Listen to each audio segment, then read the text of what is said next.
Good morning, everybody. Welcome to a big day. It's the start of a 2 days of interviews with our new superintendent, and it is August 18th, 2025. I want to officially call this meeting to order. But a fun, exciting days, board and to the public. I want to make sure you know the process, feedback coming back to us.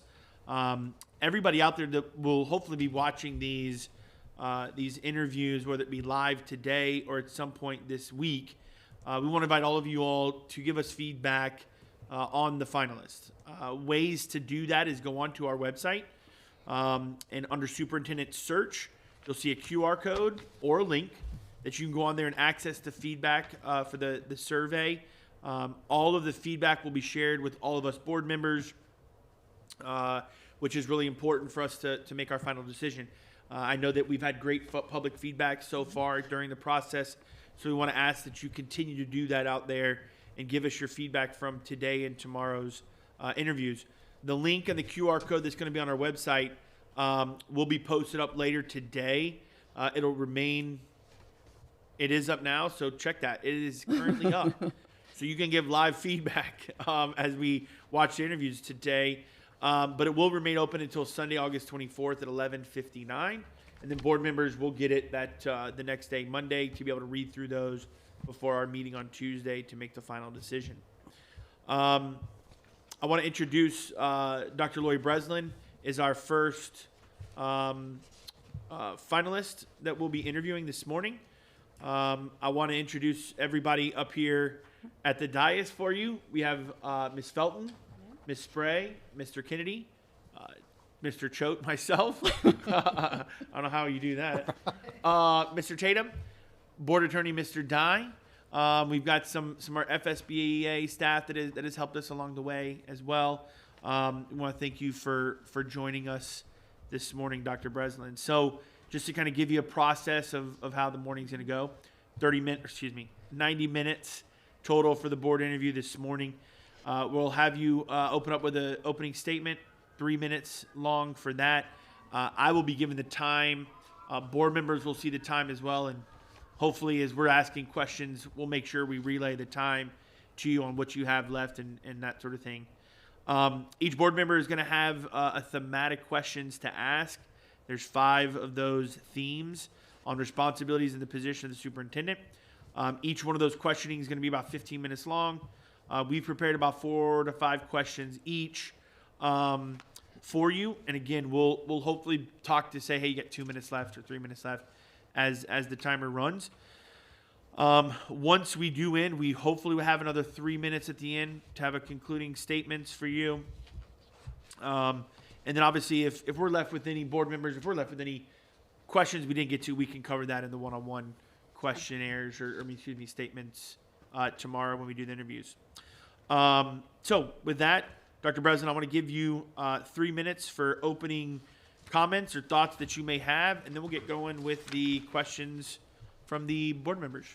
So floor is yours. Thank you very much, and thank you, board members. I'm very honored to be selected as a finalist for the superintendent here for the school district of Manatee County. And I want to first thank you all, and I want to thank my family in this community for the outpouring of support. Regardless of what happens in this process, I think I am forever strengthened by the good people here in Manatee County. It has been a very smooth process, and I think my bucket has just been filled by the well wishes.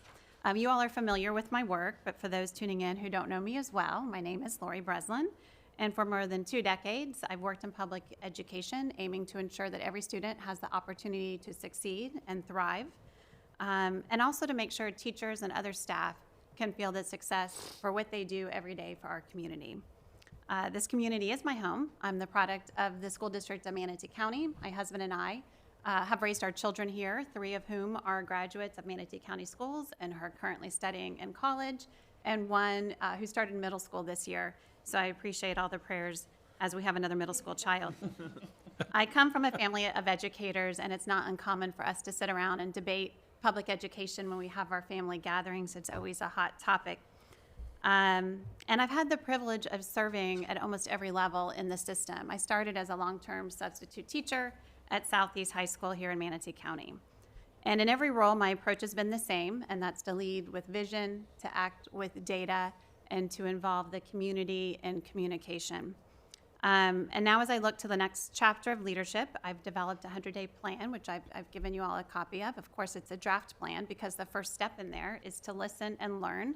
I don't assume just because I've been here that I know all aspects of the districts. And listening and learning starts with meeting with board members, certainly, and meeting with the community and all stakeholders. It involves reviewing key data to ensure we are aligned with our strategic goals. It involves forming a community focus group to really hear what the community needs, and to continue to work with local law enforcement to make sure our schools are safe, not just physically, but against anyone who attempts to harm our children. Additionally, it focuses on operational excellence, streamlining processes, ensuring fiscal resources are best used, and it focuses on financial efficiency and sustainable growth. We have so much good momentum here. We want to make sure we keep that momentum, but we want to maximize the dollars that we spend and be efficient so we benefit all schools. The plan is not about quick wins. It's about building momentum and keeping that momentum going for long-term success. I commit to lead with transparency, to lead with factual and timely communication, and never lose sight of the fact that behind every data point is a child who deserves to thrive, and we have the ability to make that happen. So through this process, I hope that as we move forward, whatever the end of the process may be, that we continue this momentum that we've developed here in Manatee County, and we keep thriving and offering the community what they deserve, which is really good educational options for their children. So I look forward to the questions you have for me today, and I hope that I answer them in the way that you are looking. So thank you. Thank you very much. All right, so we're going to begin with Ms. Felton, and Ms. Messina, you've got all the timing. Excellent. Take it away. Good morning. Good morning, Mrs. Felton. My theme is instructional excellence and leadership. So we're going to start with the first one is, what is your instructional vision? I'm sure you have it in here, but for the audience at large, and how would this vision become a reality for the district? Thank you. Good question, and absolutely one of the most important questions is what are we aim to do instructionally? And yes, it is part of the plan, but to give you all the nutshell version, it's one, to sustain and accelerate third grade reading. And the team has a very strong plan for that. We have worked very hard to build our early learning team and program, and we are seeing phenomenal results. So we're bringing more children in that are already ready for kindergarten, but continue to build that K-2 is crucial, so we don't see any sliding in that area. And to focus on accelerating learning.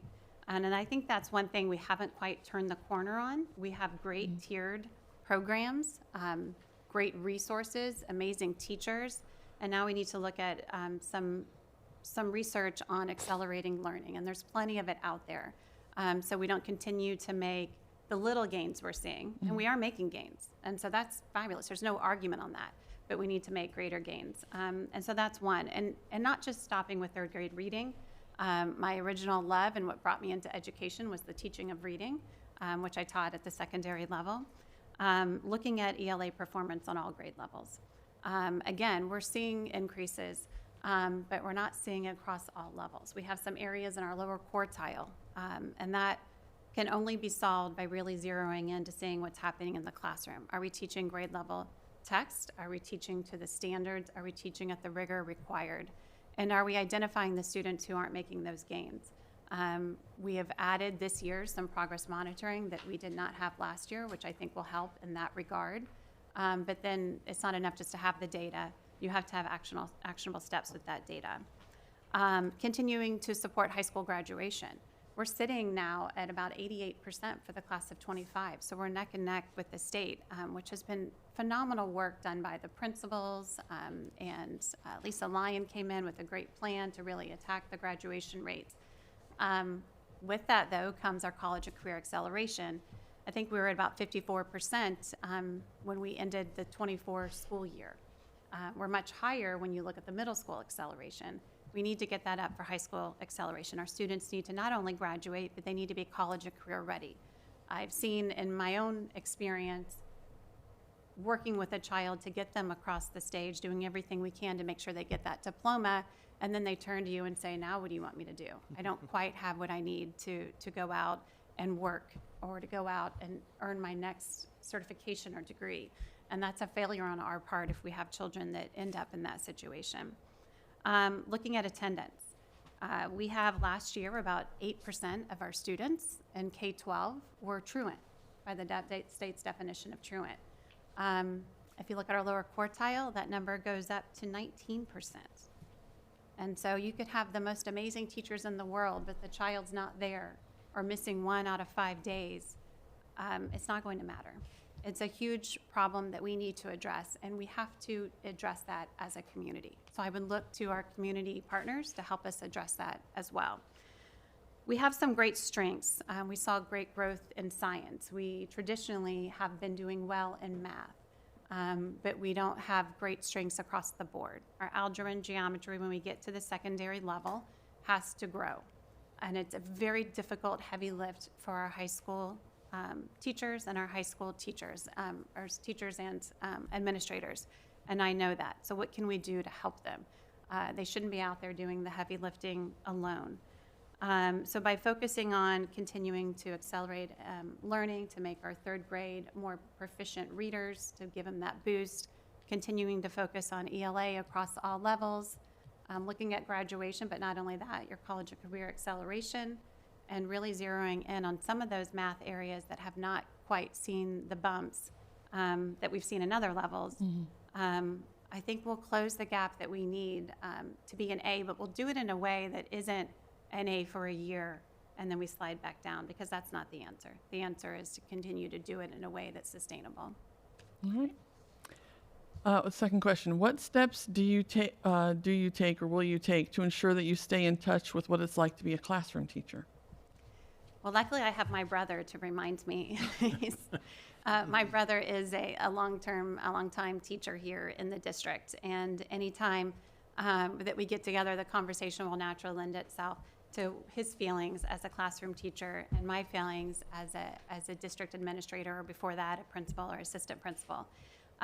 We absolutely see things according to the world that we experience on the daily. I have had the benefit through my career in hearing the feedback from my children and hearing the feedback from my family. But just to continue that drive, we have to be in the classrooms. I know it's hard to pull the time away to do it, but you need to spend some time. And you need to spend some time listening to the teachers. And I think you can do that when I was in Sarasota, working in Sarasota, for example. The superintendent at the time had virtual meetings that teachers were able to opt in if they wanted to attend. And he would hear their questions and say, if I don't have that answer for you, at least I've heard your concern and I can go back and address it. We have those options. We have virtual tools. If you're unable to get out to the classroom, or you're in the classroom and you're seeing what the teacher is doing, and a lot of our teachers are magic. They make it look easy, even though we know it's not. Setting aside those virtual times where they still have access to you, I think, is really important. We can't assume to know, just because we taught at one time, that we know what it's like to teach today. And so keeping that door open is huge, and that's something that I saw work quite well. My teachers really enjoyed it. When I was a principal, that the superintendent had that option, and it's something I think that we could easily do here. All right. How have or will you address employee retention successfully?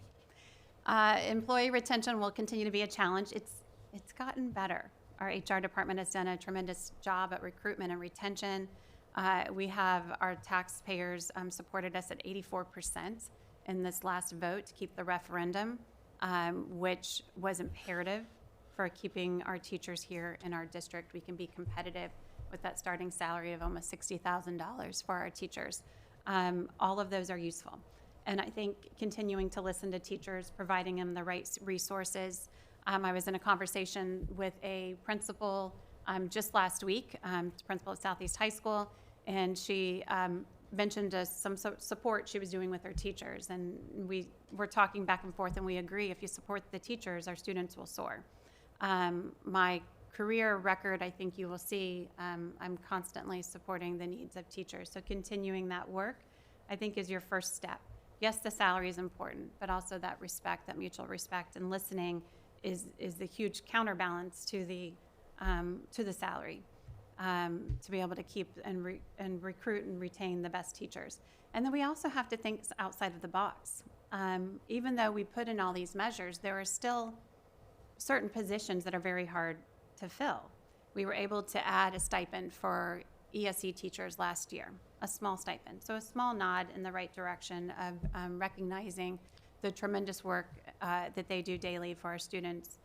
But that didn't close all the gaps in finding teachers for especially some of our self-contained classrooms. Mm-hmm. We continue to struggle with filling teacher positions for ASD units or EBD units.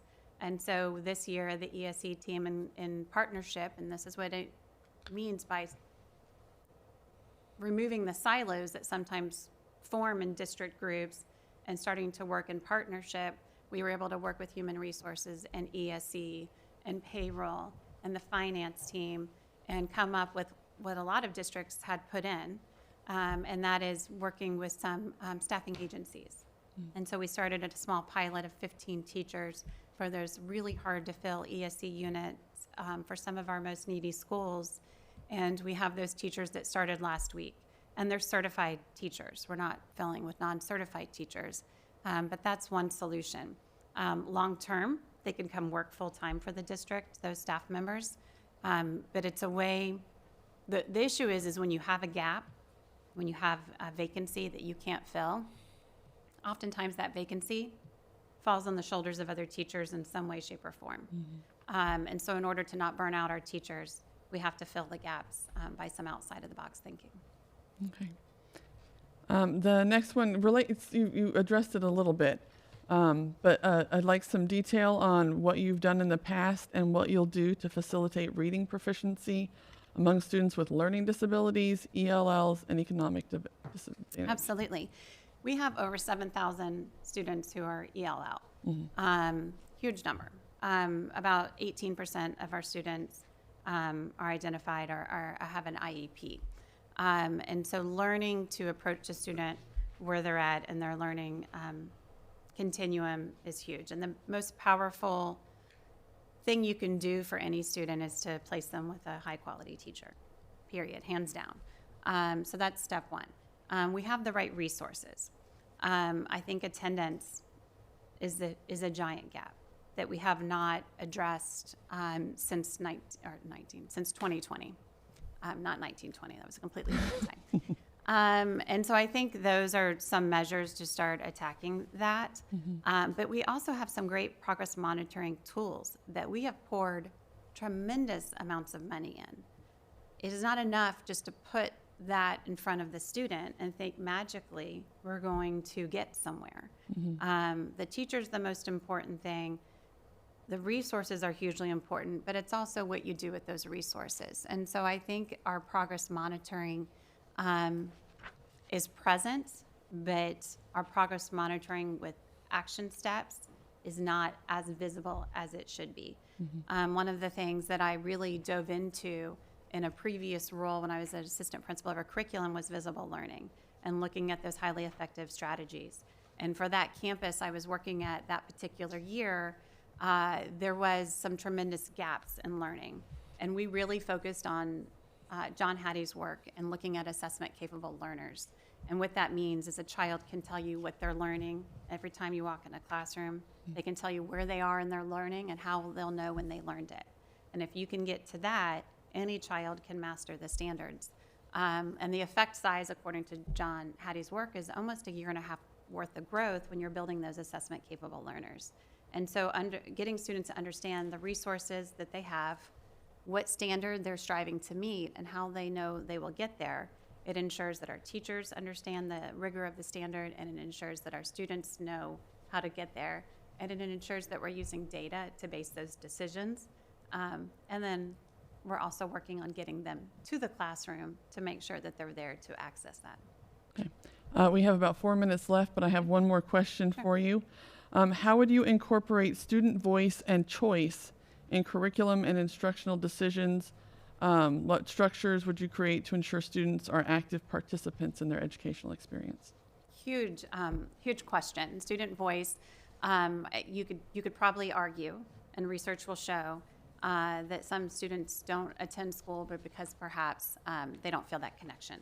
And so how do you get that connection? Well, it's the student voice. And there's many ways to do that. One of the things we did this summer is that our team put together our student panel for the leadership conference, and we had students from elementary, middle, and high sitting there, talking to the school administrators and sharing things they would like to see. And what that voice told us is the same thing that a student panel told us previously, is that they want to have more of a voice on their campus. And their suggestions were more student groups with the principals, more student groups with teachers listening. And when we were talking later as a group and debriefing, Mr. Bennett, who's our director of ESE, said, well, this is the same thing we heard last year. And what as a district did we do? And the answer was, not a whole lot. And so if we're not listening to what they're taking their time to come tell us during the summer, then we missed our first step. And so what I think we can do for that is, one, we do have schools that are doing it extremely well and lending on the student voice to not only help shape what the classroom looks like, what the learning day looks like, what the extracurriculars look like, but helping in every aspect of campus. So if we highlight those schools that are doing that very well and we share from each other in that regard, then we can get all schools to that level where student voice just becomes a natural part of the conversation. When I worked as a principal, students served on our SAC that met monthly. And it wasn't enough just to have the student there. Sometimes you had to pull from the student, this is what we're going to talk about in our SAC meeting. Really think about this before you walk in, because we really want your voice. We want you to talk to other students before you come in, and you'll be ready to share for this piece that's on the agenda. And a lot of it was how we were going to spend school improvement dollars, and the students had great ideas. But preparing the students to come in and share that so that then they could see the result of their voice in action is huge. And I think we lost some of that along the years, and I don't see that happening as much. And I think it's something that we have to tap into if we want our students to feel connected to school and want to attend each day. Thank you. And our time is up. Thank you. Well done. Perfect timing right Perfectly there. timed. Good job. Very well done. Way to come out swing. Good job. All right, now the rest of you got to be Yeah. cool like that too. Yeah. Cool like that. All right. Thank you very much, Dr. Breslin. Next up is Mr. Kennedy. Oh, okay. Yeah, I guess I'm the next page. That means I'm next. Dr. Breslin, thanks for being here, of course. And I had 6 questions that I had chosen, but one of them was related to ELLs, and so Okay. I'm just going to go down to 5. Sure. Pardon me. First one, how have you improved student achievement in your current district, and what would you do to improve student achievement in our school system? So I could speak to from a school leadership or a district leadership. So let me start with the district. So the first thing, as far as my work in improving student achievement, is when I came back into the district and working in curriculum and instruction. Through the events that had transpired in 2020, the curriculum department was almost non-existent. There weren't people hired in to do the jobs. I started in July. We had a school year opening. We had new standards that we had to approach, new testing coming around the corner, and a pretty empty team. And so finding the right people with the right knowledge base who have the personality you need to work with your teachers and administrators was crucial. And so building a team is something that I've done on the school level, and I started doing that at the district level that year, and then continued it in future roles in the district. It is key to find the right members of the team. I can't overstate that. And then, like I said, finding the right resources and really relying on teacher feedback and bringing in groups to examine the resources that we're going to use for our students, also key. And then finding the right way to progress monitor. It's not enough just to rely on the state assessments. There needs to be further progress monitoring measures. And then looking for really good professional learning for our staff. Our staff will not come to professional learning that they don't feel is useful. And I don't care how much you pay them. Their time is too valuable.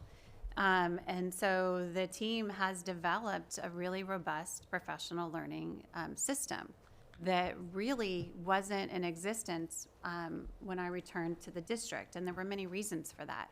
And so this past summer, you saw a huge refresh conference for our teachers, and it was overwhelmingly well received. And it was a combination of the curriculum team and the student support division. And so going then from making sure we had a good curriculum department, using research-based practices and building the right curriculum, to moving over to the student support side, again, it was about making sure the right people were at the table to do the work that needed to be done. Student support has to exist in order for the students to access learning. And our student support team was spread all over the place. We had psychologists reporting to one area, counselors to another area, social workers to another area. And we were able to combine that to magnify the efforts of these very hardworking people to support our students so that they were able to address their needs so that they could then go into the classroom and be ready to learn. And that, I think, helped student achievement. And you can look at our federal index from one year to the next and see the growth that we've seen in learning from our students with disabilities to our ELL students. We are seeing that. We know that in this district, we have, I think, according to the United Way ALICE report, over 30% of our families are below the ALICE threshold. That means they're struggling to get by on the day-to-day. And so I don't think you can address a student achievement if you haven't addressed those needs. And if you haven't ever worked with students who are living in very difficult situations, I don't think you necessarily have the toolbox needed to be able to address those needs. And that has to be done so you can get to the achievement. I think we're in a great place. I think we've done that as a district, and our community partners have been outrageously supportive in this effort. And so now we're starting to see those gains academically that we are seeing. And I think now we can pick up the acceleration a little bit and hit that accelerated learning. And we're set to do that as a district. Okay. Dr. Breslin, your answer just gave me just one quick follow-up, and to stay with Mrs. Felton's model of wrapping up, right? Just a real quick answer related to what you were just talking about. Since 2020, can you talk about two areas, or one or two areas, where the district has really made incredible, specific area, academic areas where we've made really great gains, and an academic area or two where we still are continuing to hit obstacles? I would say literacy is the continual struggle, without a doubt. I mean, students are making those incremental gains, but it's not. We need to make more than a year's growth for many of our students, and we haven't hit that stride just yet. So that's the opportunity. I think where we've made some great progress is graduation rate. And how did that happen? Well, one, it was a unified effort. You know, you have that collective efficacy of everyone working towards a common goal. You have the clarity of the goal being stated. You have the clarity of the steps needed to get to the goal.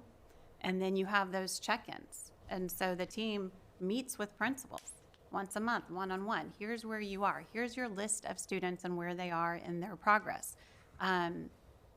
This student attendance is faltering. They're not making gains because they're not in school. So call that senior. Do we have other options for that child? We've really worked hard to build in other options because the traditional 7-day model isn't working for every student. And so we've brought in other programs into our area, which we didn't previously have. So it's a combination of what we're doing in our traditional schools and what we're doing in alternative programs, and where we're able to offer students and how we're able to engage the community to pick up that graduation rate. And then looking at it on the student-to-student level. And so one of those things that we brought in is we beefed up our MTSS program.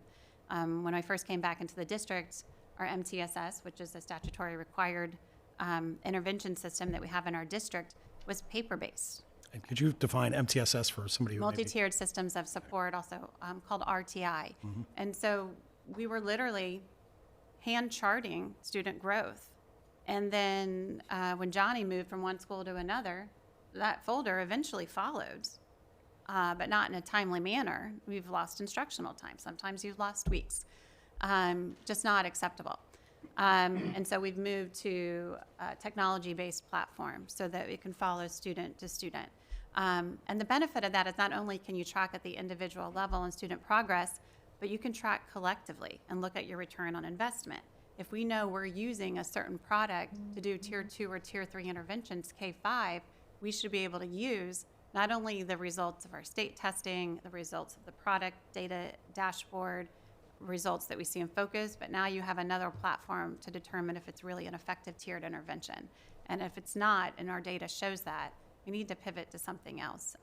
There's not enough time to not make that pivot. So looking at that, and then also pulling our resources. You know, we do receive the entitlement grants, we receive IDEA funds, and they were all really siloed off in different departments. And so we weren't collectively using it to the best of our ability. And sometimes you were stepping on each other, or, you know, because you had a great plan, but so-and-so had a great plan too. And then that plan ended up just being confusing for schools. And so looking at those federal dollars to better boost what we know we need to be doing for students. Okay, thank you, Dr. Breslow. Board colleagues, I'm going to skip number 2. My question number 2 is based on what you know of our school system. What do you think is the greatest potential for improvement? But I think you just talked about that pretty well. So I'm going to skip to number 3. Yes, sir. What steps would you take to create what steps would you take to create a culture of high expectations for our employees? I think, as mentioned in the 100-day plan, the first step is listening and learning. I have to know the pain points. And just because I have been here, I can't assume that I understand what everyone is thinking and feeling. And then I think it's with anything. There's clarity and expectations. If we're not clear in what our expectations are, then how can we be bothered if someone isn't rising to that occasion? And so when you provide the clarity of expectation, that next step is feedback and authentic feedback. If you have an employee who, you know, when I go back thinking to my principal days, and I walk in and I see a teacher who isn't perhaps doing what I would expect them to do in the classroom. Maybe they're not teaching to the standards. Maybe they're sitting at the desk and the students are maybe having free time with 10 minutes left to go in class. If you saw something like that, if you simply walk out and voice your frustration to your assistant principal, that's not effective.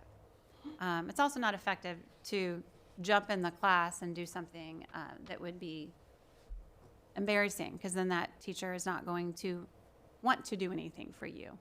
There are ways that you can work with that teacher to get them to rise to that expectation. 1, remind them of the clarity of the expectations. 2, provide methods for them to learn. And that's something that I worked on a lot as an administrator, and we've done it at the district level as well. When you have, for example, a dual language teacher, it can be very isolating because there's not a lot of those teachers on your campus. If you're an ASD teacher, it can be very isolating because how many ASD teachers are on your campus? And so one of the things we did this past year, the ESC team provided sub-pay, and we made model classrooms for ASD units in different campuses. And we communicated this to our ESC teachers, we communicated this to our district administrators, school administrators, and teachers were able to get, and of course the teachers who are model classrooms agreed to this, we were able to get teacher subs to go sit with that model classroom so they could see what high quality instruction looks like.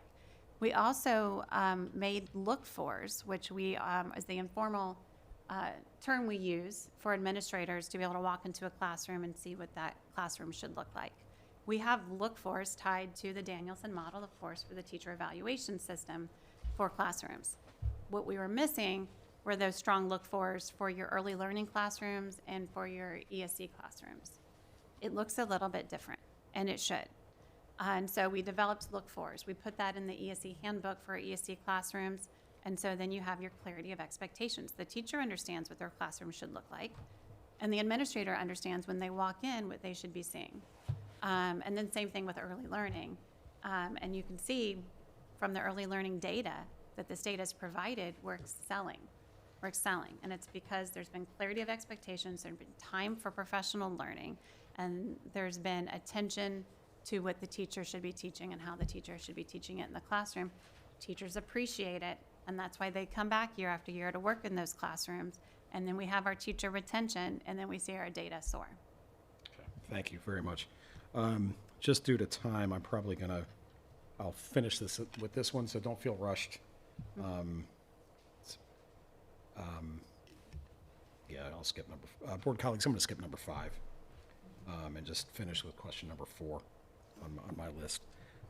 Pardon me. What do you feel is the single most important piece of data that will drive our district forward, and why? So if you had to pick one data point. It's very challenging to pick one data point, but I will stick with third grade reading. Okay. And there's a few reasons. And for that. if you want to choose a couple, that's fine. I'll we'll start take with third grade the reading. challenge of sticking to one. And there's many reasons for that. One, it for very long has been that indicator where you have the ability, sometimes requirement, to hold a student, and you're holding them back for a year. And so that's a big turning point for any child's life. And I can tell you, in looking at student data for as many years as I've been looking at it, when you're looking at the students who did not graduate, or you're looking at the students who maybe got into some behavior and ended up at Horizons, you often see that struggle start in third grade. It probably started before third grade, but that's the big measure we've had. You know, until recently, we didn't have the data for K through 2. We see that data now. But third grade was that indicator.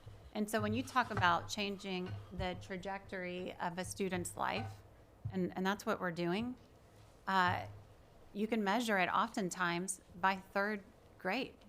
And if that is going to be the predictor on whether that student gets an opportunity to go be a doctor, a lawyer, an engineer, a first responder,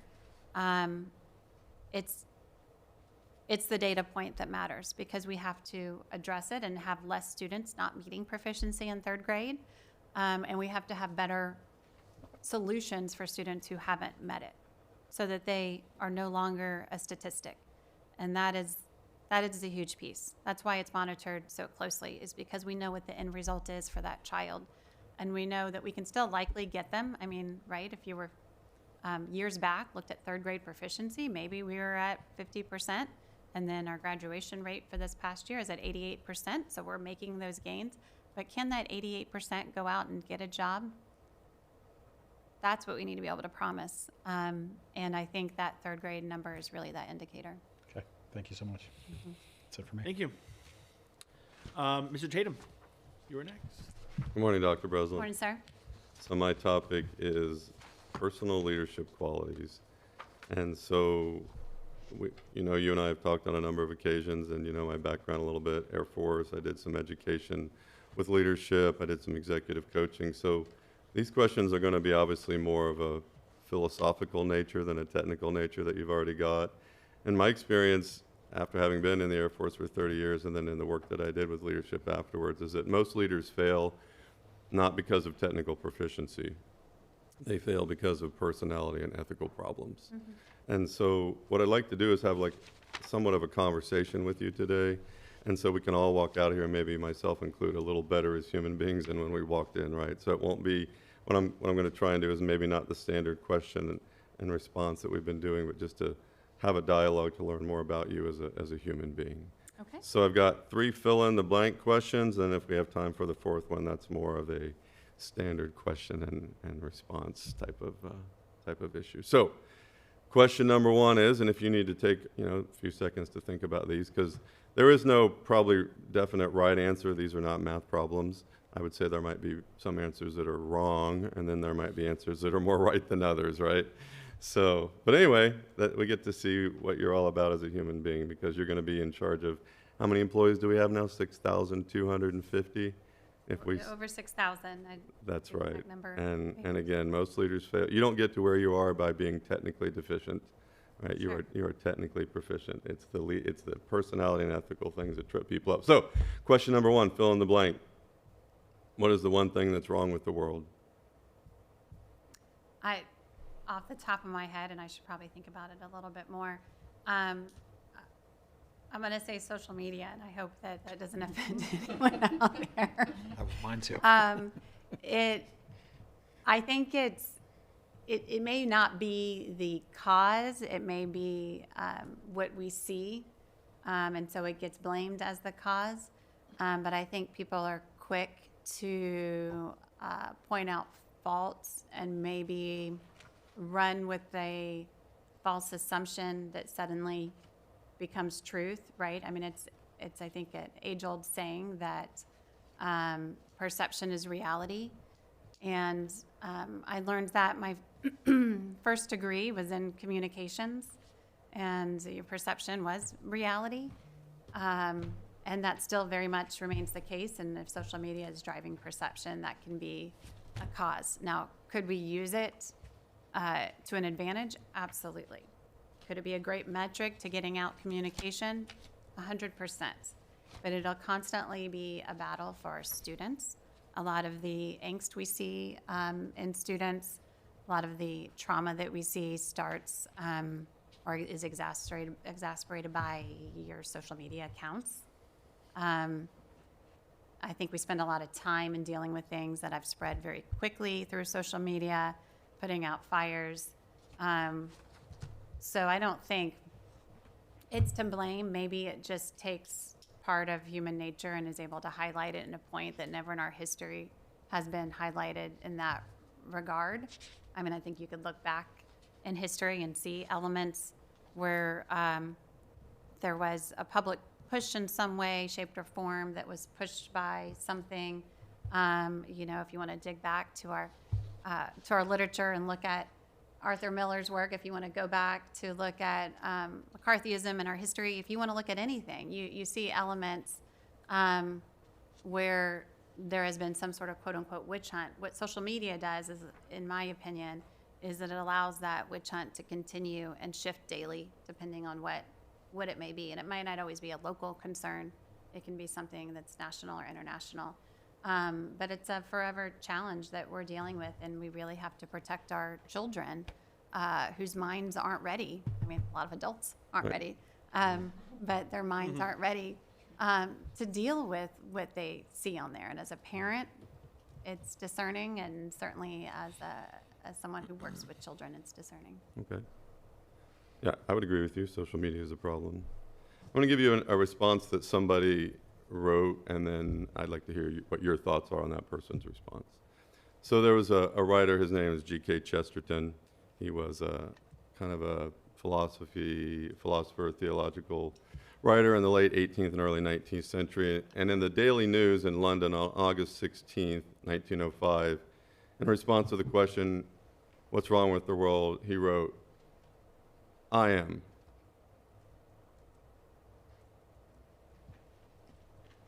Until a man can give that answer, his idealism is only a hobby. What do you think about that answer? I think in looking at inward reflection is important for any person if you're looking for growth. I spend a great deal of time reflecting in conversations that I've had. Before I have the conversation, hopefully I've done some reflection.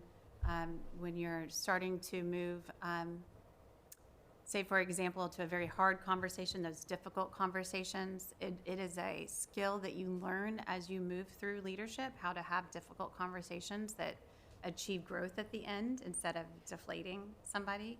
And it starts by really that introspection. I listen to various podcasts when I drive around the district. You know, you have to use that drive time for a purpose. And one of those is listening to Maxwell sometimes for a quick boost, to listen to Simon Sinecki as well. And they both remind you really to start with your why and be introspective and make sure that you keep that internal compass and pointing in the right direction. Because when you lose that, then you do become the problem. And you don't want to be the agitator. You don't want to be that person. And when you're dealing with the agitator, you want to figure out how to deal with them in a way that is productive. Otherwise, you both just become agitators in the problem. Maxwell uses a term, I think it's called inspirational dissatisfaction. And so how do we continue to improve and continue to grow? There has to be some degree of dissatisfaction if you want to grow. And so whether that's dissatisfaction with how you've handled something and you do better in the future, or dissatisfaction in the way the system is set up, and so you can understand how to improve it, I think it always starts with that time that you take to be able to get your mind in the right place. I do it by taking advantage of the drive time. I mean, I'm busy in my job, busy in my life, and you have to find those moments when you can, because otherwise you end up on a trajectory that isn't healthy for you, and it's not healthy for those that work with you. And, you know, it's already kind of showed up today in our conversations, and I took this note. You remember the conversation about student feedback? Yes. And the fact that, well, we got feedback, and then we got the same feedback the next year, and we're the problem because we didn't do anything. You know, we can start blaming the students, and well, we took the feedback, and then we didn't do anything with it. Mm-hmm. It's that kind of, how am I the problem here? Like, what am I doing? It's not helpful to get feedback and not act on it. That's just an example of what I'm talking about. And I like this phrase, and I came up with it a while ago. It's because of what we don't know about ourselves and other people, we're doing things to hurt ourselves and other people, all the while thinking, hey, I've got it going on. Look, I'm sitting in front of us. I'm a superintendent candidate, man. I've kind of achieved that. And it's a dangerous place to be, right? Yes. To stop the idea that, yeah, but I'm still the problem, right? Okay. Question number 2. How much time do we have there? Oh, there it is. Okay, great. Question number 2. This is from the author of the book, Turn the Ship Around, a naval submarine officer who, to make a long story short, spent a year studying Submarine A and all the people on Submarine A and their personnel files. He was going to command that submarine. He goes out to Hawaii, and the Navy says, yeah, you're going to command Submarine B. Doesn't know anything about the submarine. It's different systems, different people. How difficult can it be, right? So he gets on the submarine, and he quickly realizes, I don't know what I'm doing. So he said, so he turned it all around, literally, and had great results at the end of the year. More like in the year prior to when he took command, no one re-enlisted. After a year in command, almost everybody re-enlisted. He got highest inspection scores from the Navy that had ever been seen, top submarine in the fleet. So he has this kind of interesting mantra. He says, if bad leaders give bad orders and good leaders give good orders, great leaders give fill in the blank. Oh, gosh, fill in the blank with that one. That's a tricky one. I think great leaders don't just give orders, and that might be the difference. They're listening.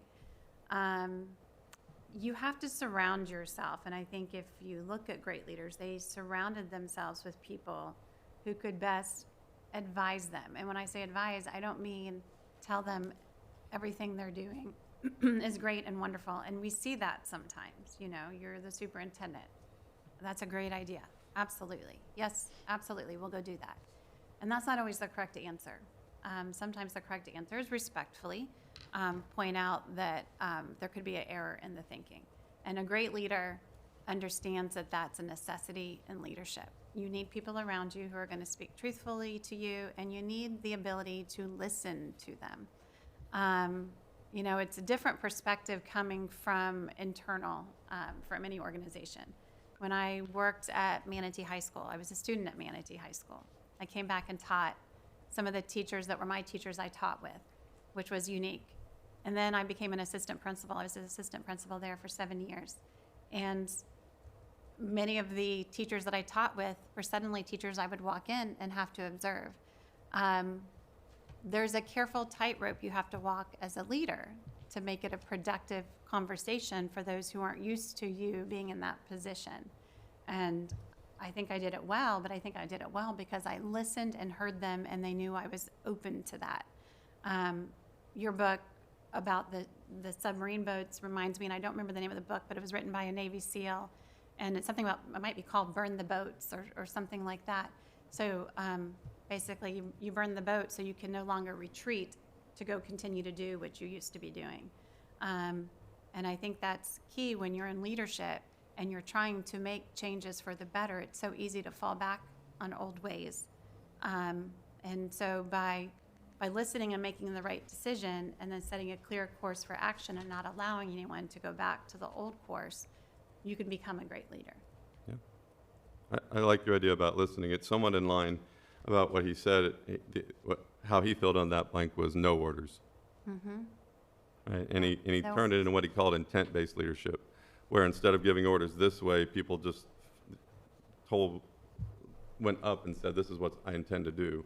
And if it's not dumb, stupid, different, dangerous, illegal, or immoral, you just go, well, are you technically proficient? Do you understand the mission? Well, aye, have at it, right? So it's an interesting idea if you want to explore it more. He had great results, but it's called intent-based leadership. I can send you kind of an interesting video if you want to watch it sometime. I would love that. Thank you. Okay, great. Last question for you. So James Stockdale spent 2,718 days in a prisoner of war camp as the senior POW in the North Vietnamese prisoner of war camps, and he gave a commencement speech in 1981 at a Catholic university. And I'm going to read part of that to you, and then at the end you'll get to fill in the blank again, right? I distilled from my time in the POW camps, I distilled one purpose, one big idea. It is a simple idea, as old as the scripture, is an idea that is the epitome of high-mindedness. If the pressure is intense enough or of long enough duration, this idea spreads without even the need for its enunciation. It takes root naturally. It violates the idea of Adam Smith's invisible hand or ideas of human nature and probably the second law of thermodynamics. And that idea is, fill in the blank. What do you think his number one lesson was? You got 2 minutes. Gosh, I feel like I'm at double jeopardy here, and I should get extra points for this one. I said it's philosophical, there's no right or wrong answer. I'm not sure. I'd love to read the text in its entirety. I don't know where he is getting at, but I can tell you just my personal belief is that you have to have a title recommended to me recently, a man's search for meaning. You have to have what your meaning in life is, what is your purpose in life. And as soon as I stepped into a classroom, and trust me, I fought going into education because I was not going to do what my mom did. I was not going to go into education because I was a teenager and I wasn't going to do that. And I went to college and earned a communications degree and was bored out of my mind. The second I stepped into a classroom, I fell in love with teaching. I fell in love with working with students. And then later I fell in love with working with teachers. And so I think if you have your meaning in what you do, and then you have your systematic approach to make change that you see as needed for that meaning to be fulfilled, people will follow you because they understand your meaning. They understand why you're doing it. I've had people that, when I've had open positions, have applied because they know that they'll be working with me. And that's the greatest compliment I think a leader can have, is that people want to work with you because they understand your vision. So I don't know if that's where he's getting at, but to me, that makes the difference in how you can be successful, is people understand your vision and they understand you'll create a systematic, clear path to get there, and they're ready to follow you to do it. Great. Our time is up. I'm sure we're all hanging on the edge of our seats for the answer. And that is, I am my brother's keeper. Okay? And one way of doing that is finding meaning, right? Is being our brothers and sisters' keeper and looking out for the welfare of those that we lead is a great way of finding meaning in life. So thank you for your time today. Thank you, sir. I'm a better person for having a conversation with you. I appreciate your time. Thank you. Yeah, you're welcome. Do you have one of my coins, by the way? Yes, sir, I You do. don't you? Okay, great. So it's right on the back of the coin, right? I have it I sitting in am my office. My wingman's keeper. Thank you. Thank you. Ms. Spray. Good morning, Dr. Good Breslin. morning, Mrs. Spray. Welcome. Thank you. I will say, since I've been on this board, you're probably the one I've had more meetings with on one-on-one because of the different roles you've had. Yes, ma'am.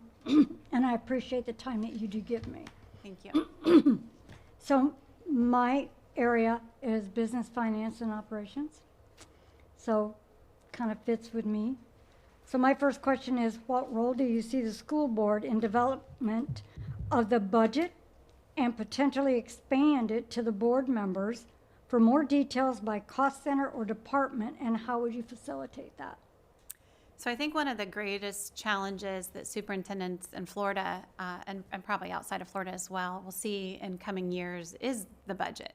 It's something that we are very blessed with in Manatee County to have a very nice fund balance. We have seen in the past that can quickly be depleted through the wrong actions. And so having a board that is continually monitoring what we're spending and how we're spending it is key to prevent past mistakes. I worked in a school level when the district went through a hard financial time, and it is devastating in the fact that you can't focus on what you're meant to focus on, and that is student learning, because you're focused on things that those working in schools shouldn't have to focus on, and that is dealing with the finances of the district because of some errors that happened. And so I think I would hope that the board would partner with me on really examining where we are. I know we're running in a method that we are planning to spend more than we currently bring in, and where we have some flexibility to do that currently. It's not a long-term plan, and any plan we do needs to be a long-term plan. So how do you address that? One, there has to be time for analysis, and that is district-wide. We need to be looking at what we're spending money on. We've done that. We did that coming off of ESSER, and I was very involved in that process because I was very involved in ESSER. When Mrs. Saunders was here, we didn't have a deputy of operations, and so I stepped into that role to really manage those ESSER dollars. And so when we were peeling back those dollars, looking at staffing so that we didn't feel the impact of losing those dollars as much. And so I spent time looking at that cost analysis and doing that heavily on the instructional side. It needs to happen in all levels of the district.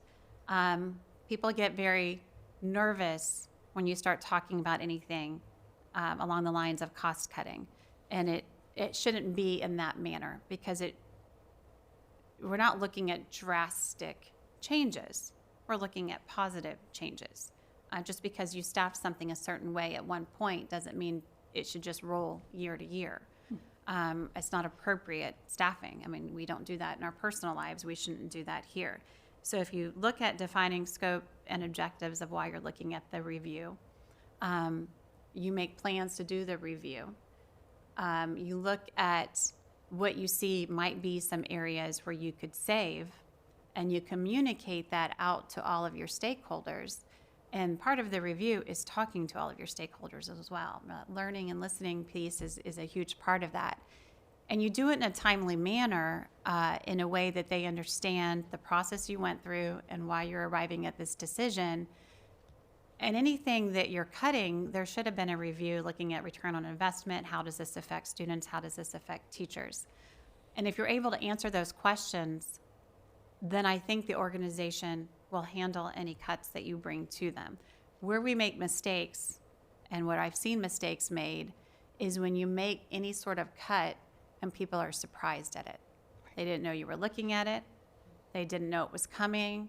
And it usually came at a time where they feel now it's an emergency.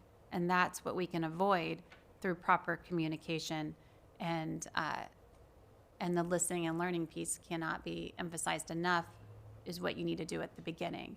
And the board should be very involved in looking at, here's what we're looking to cut and here's why, because it's part of that feedback process.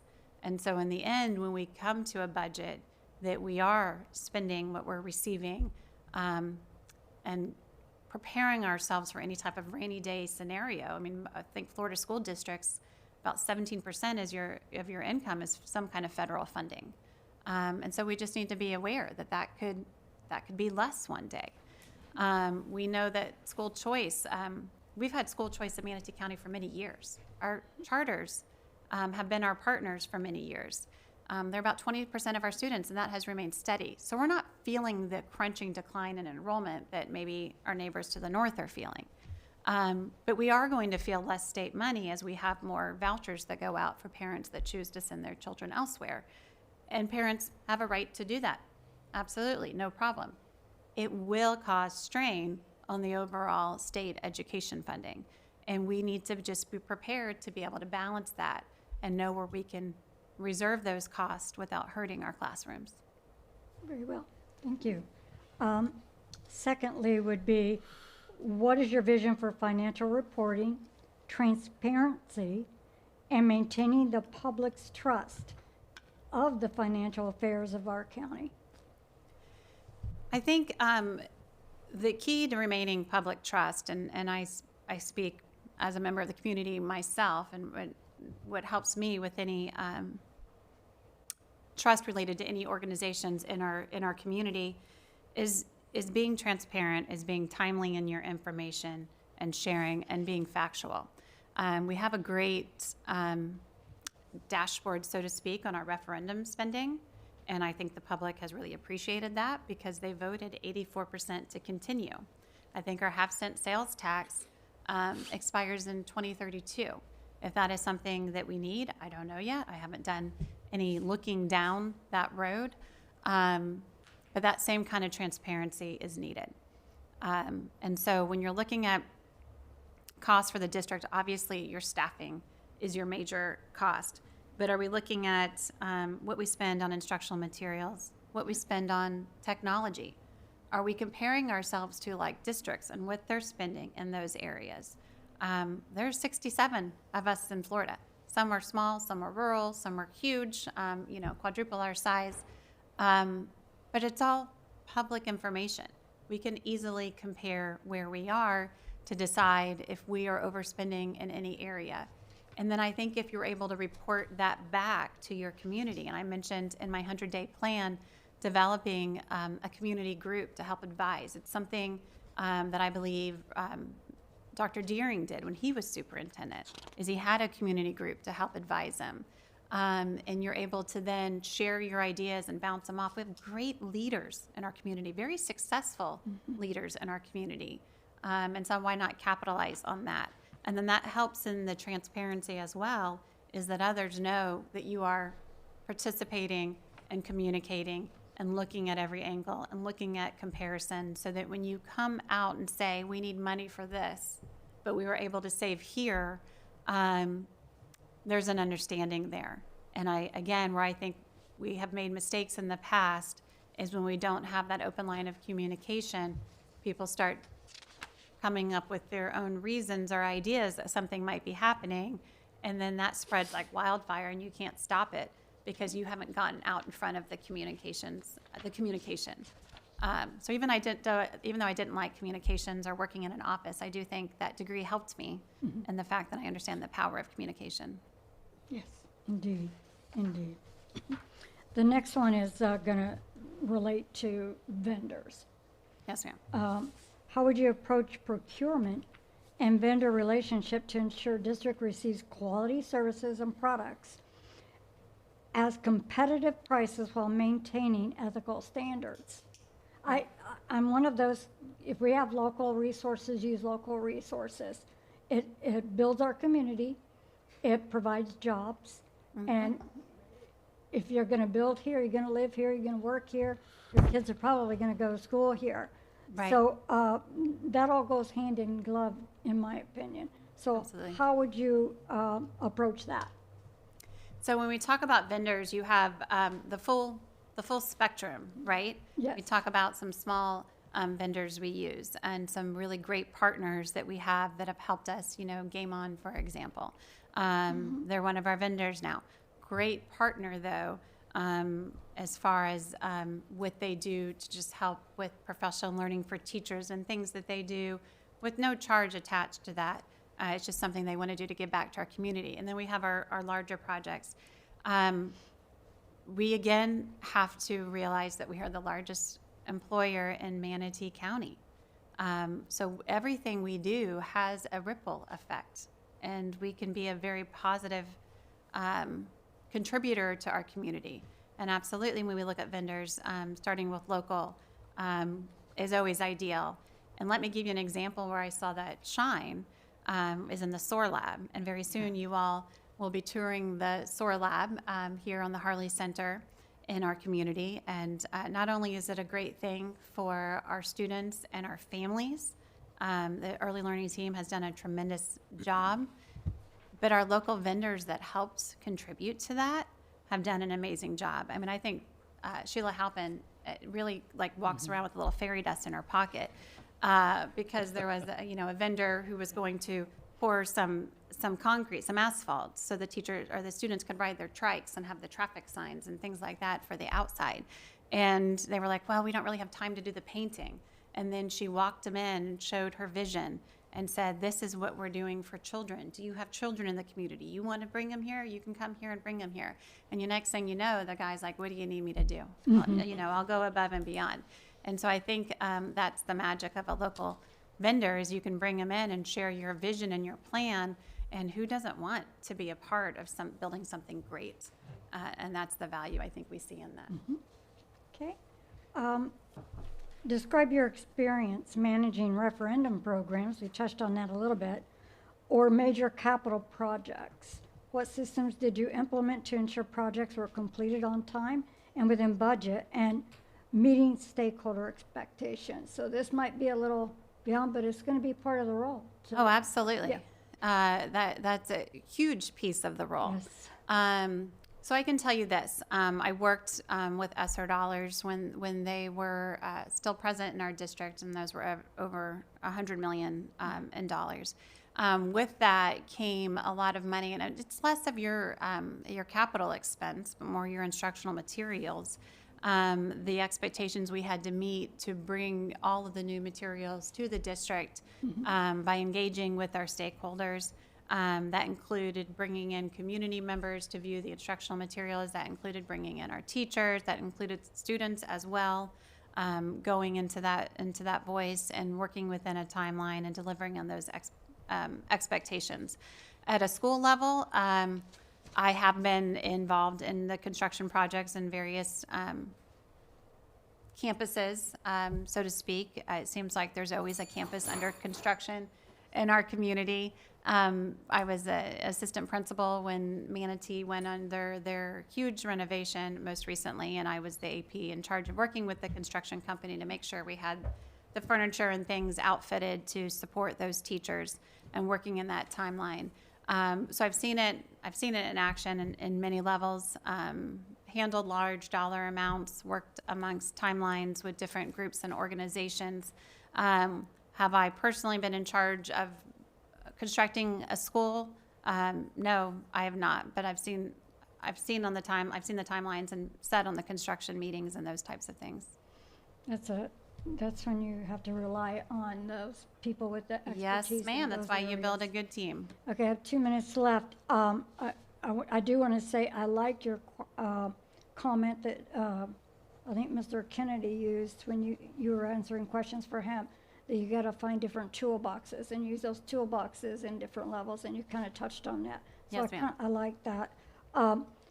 With the last few minutes that I have, how would you decide whether outsource a project or do it within house? So an example I have for outsourcing or in-house has to do with staffing. Right. We have positions I mentioned before that are hard to fill. Some of those are your speech language pathologists, your OTs, and your PTs. When I admittedly first stepped into my current role, I didn't have a lot of experience in those areas. So first I had to listen and learn and meet with the teams and say, tell me what you do. Why do we use contracted services? Why do we have direct hires? What is the difference? What is the cost? And we're talking, when you talk about OTs, PTs, and SLPs, I mean, collectively as a district, we're $5 million in, using money, some of it general funded, some of it we fund in other ways through IDEA or some other source. That is a lot of money to contend with if you're not being strategic in how you're using it. Perfect. What is the difference in cost? If we raise our contracted services so we can be more competitive with surrounding districts, how does that affect our direct hires? Because then you're not raising their pay. Of course, they're part of the bargaining contract, so you can't just go and say, I magically want to raise your pay. So there's a balance, and it's a lot of conversation. It's a lot of digging. It's comparing to other districts. I mean, that is a huge piece. We are competing against other districts for people. And so if they're paying a rate that we're not paying, and then taking it back and having those conversations. So it's the same, whether you're talking about your resource being your human capital, or you're talking about your resource being in some other method. It's going out and doing your fact finding, listening to the experts in the field, and then looking at what other districts do, and then determining what's your return on investment. If you decide to pay the extra dollar for this, what's your return on that? Because that means you don't have the extra dollar to pay somewhere else. And so which one is going to support your mission and vision the best? And you have to make those hard choices in the end, because there's never enough money to do everything you would like to do. But there is enough money to get the job done well if you're going at it with a strategic intent. Thank you so much. Thank you. And I think we're probably out of time. Thank you so much. Thank you, ma'am. All right, last one. Yes, sir. I've got board, staff, and community relations. First question is probably a little bit different than other candidates because you've already have some relationships built in the district, of course. But briefly describe what those 100 days look like to you to be able to build relationships, especially now that you're going to be a different level, different position, with some of the stakeholders throughout the district. So your teachers, your APs, students, families, Right. etc. Right.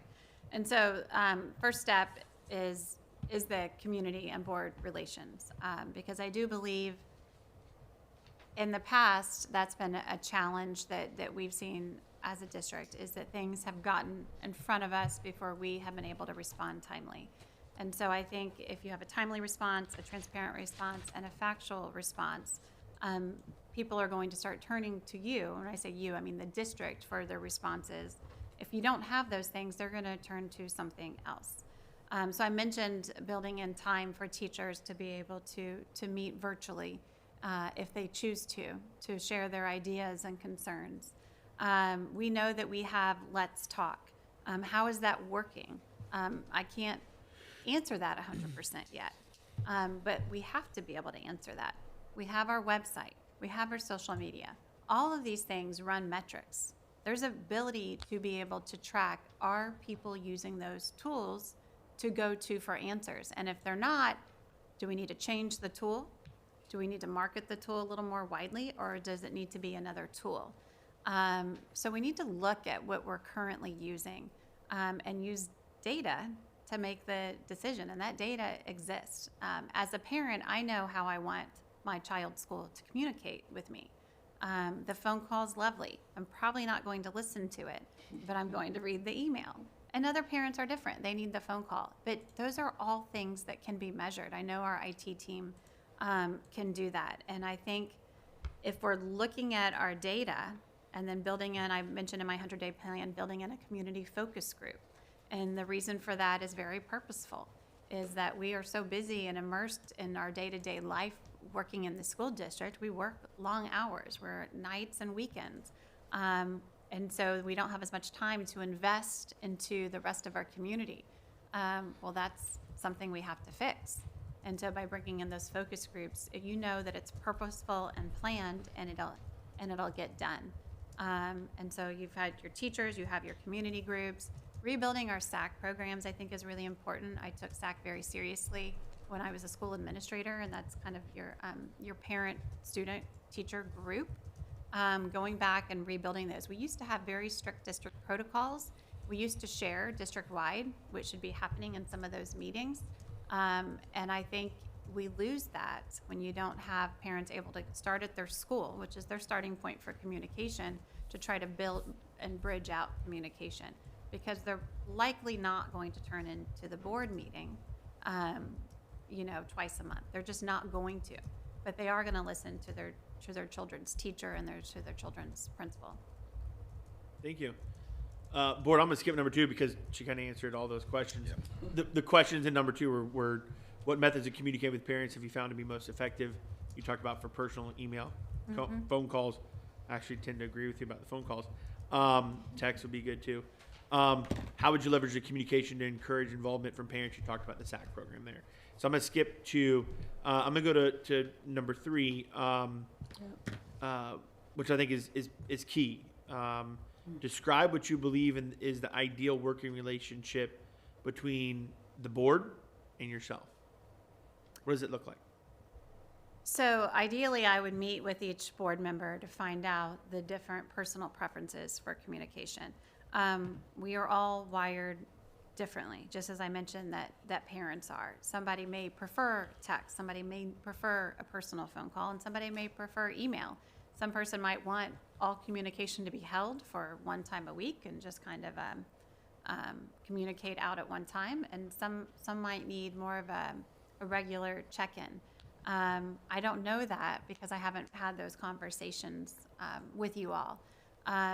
Personally, my preference would be when we have high-profile emergency situations that the board knows right away.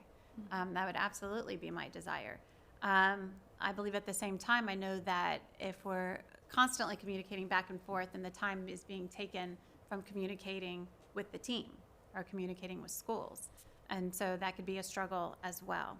I think just like when you build a team, I have under the umbrella that work under my division, there's over 300 individuals there. And so being able to communicate with each one on a regular basis just would be impossible. I have a very good team that knows how to get a hold of me, and I know how to get a hold of them because we're seldom in the building at the same time. And we've managed to work out our different communication styles so they can make sure that their team has that. Because if there's a break in communication, if I'm not communicating well with the director of ESE, he doesn't know what to tell his team, and that's when people start developing their own communication. Well, those are the people that are at our schools. And so then communication becomes miscommunication. So same thing with board. You're out in the community. You're talking every day to people. And if I'm not giving you relevant information, I'm not giving you factual information, I'm not giving you timely information, then the information you're sharing is lacking those characteristics. And then that's when we start getting miscues in the community. But I think it's a partnership, and I would hope you all would think it was a partnership as well, that we figure out the best way to communicate with each other. Even if we disagree at times, which the whole reason it is set up this way is so there is some autonomy, and there shouldn't be. It would be great if we were all in agreement at all times, but that's most likely how it's not. That's just not reality. And so when there is a disagreement, you all certainly have your autonomy to vote and do how you vote, and I have to support that. I have to take that lead and then follow with the board directive of the board is. Even if I disagree, it shouldn't become a public disagreement, because that just takes away from, again, our overall focus. Anything that takes away from our overall focus has to be muted. Otherwise, we end up concentrating on things that don't help students. Thank you. Board, I'm going to skip number 4. Just time, I think 5 and 6 are more important. So it's kind of switching to community and to partnerships. How do you approach building cooperative partnerships among the business world, civic organizations, higher learning institutions? And then as you talk about that approach, can you describe a time when you collaborated with one of those either public or private entities on an educational issue, and then what was the result of that collaboration? Absolutely. So I have the benefit of being from Manatee County, and so I've worked in various roles and had the opportunity to coordinate with different groups. I've served on the board of Take Stock in Children with Parenting Matters, develop annual MOUs, Boys and Girls Clubs, Big Brother, Big Sisters. in all various ways. And I think what I've seen that's been so absolutely wonderful over the past 3 years is that we have really, through the work of many in the district and many of our community, we've come together and we've started pulling our efforts in the right direction. And that is the way we've been able to address student needs and family needs, whether it's Turning Points or many other organizations. A particular strong partnership that I've really enjoyed developing over the years is with MEF. And one of those examples of a really great relationship was working on a resiliency grant that we had a couple years ago. And so the grant was through the consortium. They were allowed to apply through the state. And we met in teams. We brought a team of experts in from the district, and we brought in MEF. And we worked together to write the grant to see what would best benefit our students. And then we worked together to implement the grant. So it's really great when you write a grant. It's fantastic to earn the money. But then the hard work is actually doing what you said you were going to do, because the expectation is that you're providing evidence at the end of the grant to show that you did what you were supposed to do. And so we set up regular meetings. These were virtual meetings, so everyone's time could be honored. And we checked in. How is this going? What is this doing? How is this working for students? What are we going to use to show our return on investment for that particular activity? I have to report that back. And it was a very close relationship. Every so often, the group would go off track, and Mary Lass and I would get together and say, okay, it looks like this isn't going quite as we expected it to go. That's the nature of work. It doesn't always go how you expect it to go. And so how do we go out and we fix that so we end up remembering how we started and what we said we were going to do and the results that we promised we were going to deliver? We got to get back to that. And we worked together quite well. In fact, so well that at one point in the grant, there was additional money, and we were awarded that additional money through the MEF that filtered down to our schools. We presented to the board at one point on the work being done. And it was quite successful, but that would not have happened without the partnership with MEF, and it went deeper than that. We partnered with other district community partners as well. We used, Unite Us as well in the partnership, which is a great resource that we're able to pull in all our community resources to get services to our students in a timely manner. And so it was a strong partnership with MEF, but there were different kind of tentacles that went through many other aspects in Manatee County that in the end we were able to provide services to students in our schools. Thank you. All right, last one. Got about 3 minutes left. So obviously the superintendent being in charge and the leader of a lot of diverse stakeholders and different polling priorities coming from operations and curriculum and finance, et cetera, 5 board members, things like that. Describe your approach to building that consensus among diverse stakeholders and all those competing priorities that are coming your direction. Right. So it goes back to a book I read many, many years ago, and it's John Cotter's book, Leading Change. It's something that has stuck with me. I read it on the campus of UF. It's a short read. It's simple. It just talks about the steps in the change process. And I try to keep that in the back of my mind at all times when I'm considering anything. When you talk about a change in the superintendent, that itself is a change. So there has to be a process to introduce that change to keep the momentum going. And it talks about listening and learning. It talks about building that communication,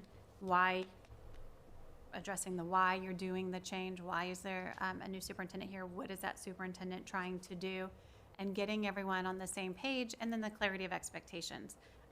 Clear is kind, absolutely. It's kind from every angle. If I'm clear with you and you're clear with me, the partnership will evolve naturally. And although there will be times where we might not see eye to eye, if you understand why I'm doing it and how it relates to the overall vision and mission of the school district, then I think we get that unity.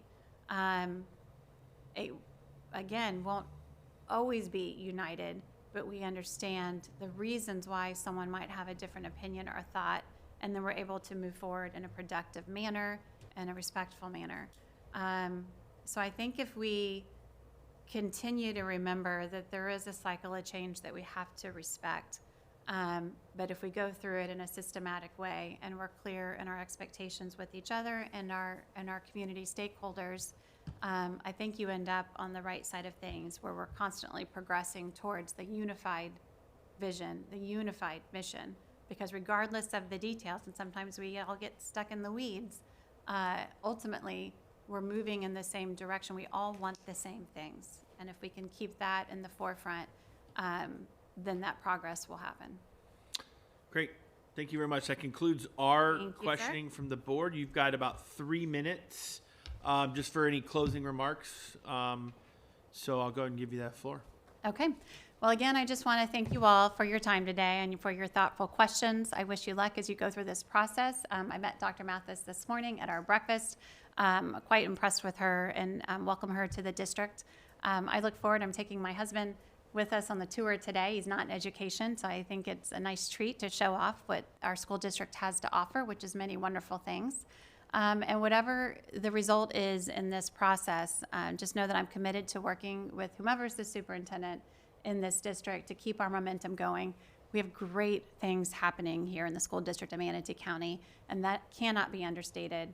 And so I look forward just continuing to grow and move this district in the right direction. Thank you for your time.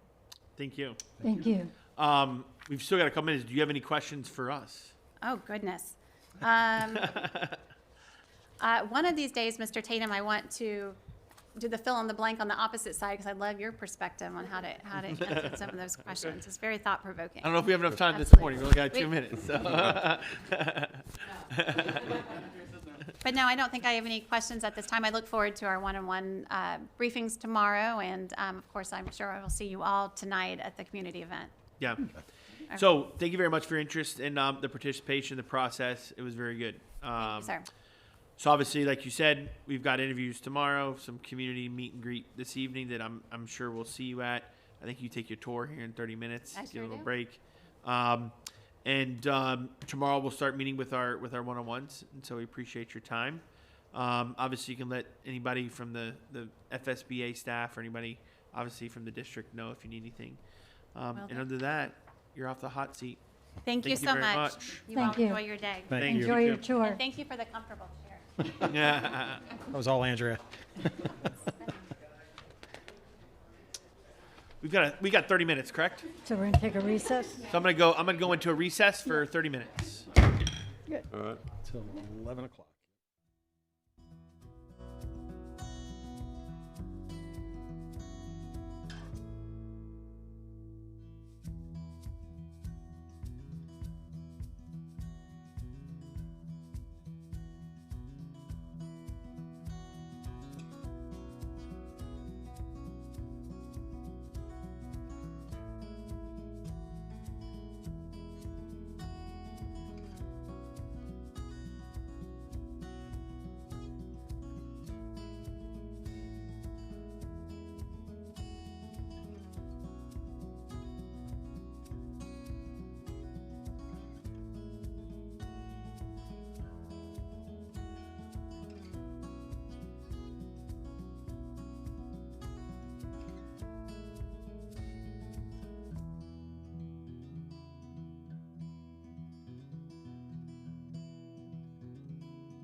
good morning. Welcome back from quick recess there. I want to welcome Dr. Misty Mathis to the interview. Hopefully the tour was good, and you get to go around to some of our schools and kind of drive around Bradenton and see the sites. We want to thank you for applying and coming in this morning for the interview. So before we get started, just a couple things. I know we've already said this in the beginning of Dr. Breslin's, but just again, to everybody out there, all of our stakeholders who will be watching and coming back, we do want your feedback on the finalist. We want you to be able to provide that to us. We're going to have a link and a QR code on our superintendent search page on our website, so you can access that feedback and give us the survey. All of that feedback will obviously be given to us, but it will close. We'll have that feedback open from up until Sunday, August 24th at 11:59, and then that'll be given to us board members to be able to read the community feedback. So we encourage everybody out there, and we've already been doing that throughout the process, and so I encourage those folks to continue to give your opinions. Just want to do a quick introduction, Dr. Mathis. Just right to left, Ms. Heather Felton is our District 1. District 2 Representative Cindy Spray. District 3 Representative Charlie Kennedy. Hello again. I'm District 4 Chad Choate. District 5 Richard Tatum. Good morning, Dr. Mathis. And then our Board Attorney Steve Dye. Thank you. And then some of the FSBA members that have helped along the way. And Miss Laura Cox, which is the board assistant, she does a phenomenal job. I'm sure you've already talked to her too. So just give you a quick overview what to expect here this morning. We're gonna have 90 minutes for the interview here publicly for everyone to see out in the community. We'll have you open up with a 3-minute interview or statement. We'll keep time, and I'll make sure we're on time and the board members are going to see it. We will communicate to you on how much time you have left, typically, especially towards the end. Our last questions. Each board member has a theme that we'll be asking some questions. Somewhere in the range of 3 to 5. I think 4 was the most we got to last time. But somewhere in the range of that. Each board member is going to have 15 minutes for you to answer some of those thematic questions. At the end, you'll have a concluding, thoughts, probably about 3 minutes, the same as the opening. And then obviously for us board members, if there's anything that we don't get to or we want to maybe elaborate more on, we'll be able to do on the one-on-one interviews tomorrow. Yeah. So with that, I'm going to give you your 3 minutes for an opening statement, and then we'll get started with Ms. Felton. Thank you so much, Chair. So good morning to our chair, our vice chair, and the members of the board. I also want to acknowledge the many parents, educators, and community partners that are either with us here today in the room or watching online. Before I begin my statement, I just want to let you all know that I am extremely honored and I feel very blessed to be one of your top 2 finalists for your superintendent search. This is something I do not take lightly. This is a phenomenal community that you all call home with a more than phenomenal school district, and I'm really, really hoping that I'm your pick for your next superintendent. From the moment I stepped into my very first classroom, which was nearly 3 decades ago now, I knew that education would be the work of my life. I believed then, and I believe even more deeply now, that education is the most powerful way to change lives. That belief is what brings me here today. I've met all of you. To those who I haven't had the pleasure of meeting, my name is Misty Mathis, and my career has been built around one clear aspiration: to one day serve as a superintendent. I did begin my journey in the classroom, where I was honored to be named Teacher of the Year. More important than the award was what it represented: that when teachers are supported and students are challenged, they rise to incredible heights. From the classroom, I went on to serve as principal and later as a district leader, each role preparing me to see the big picture, to build systems that work, and to lead people towards excellence together. What drives me is a simple truth: systems matter, people matter, and results matter. In Nassau County, I have been fortunate to help build systems that raised our district to the top of the state academically, #1 in Florida this past year, while also fostering a culture of collaboration, innovation, and focusing on community partnerships. Those results were not achieved by one person. They came together by empowering teachers, principals, and direct district leaders and community stakeholders to all work together. And I see this same spirit alive and well here in Manatee County. This is not just one of the 100 largest school districts in the nation. This is a district on the rise, a district known for innovation, resilience, and its deep commitment to its students. From the nationally renowned Manatee Technical College to the expansion of K-8 schools to the strength of the community partnerships and the community as a whole, Manatee is building an opportunity for our students at every single level. This is a district that does not shy away from bold moves. This is a district that leads with vision. And this is a district I would be honored to join. When I look at Manatee County, I see a district whose best days are still ahead. And I want to be a part of writing that story with you all. I want to acknowledge the leadership of this board. You all have chartered a course for this district, and you've led with such courage and clarity.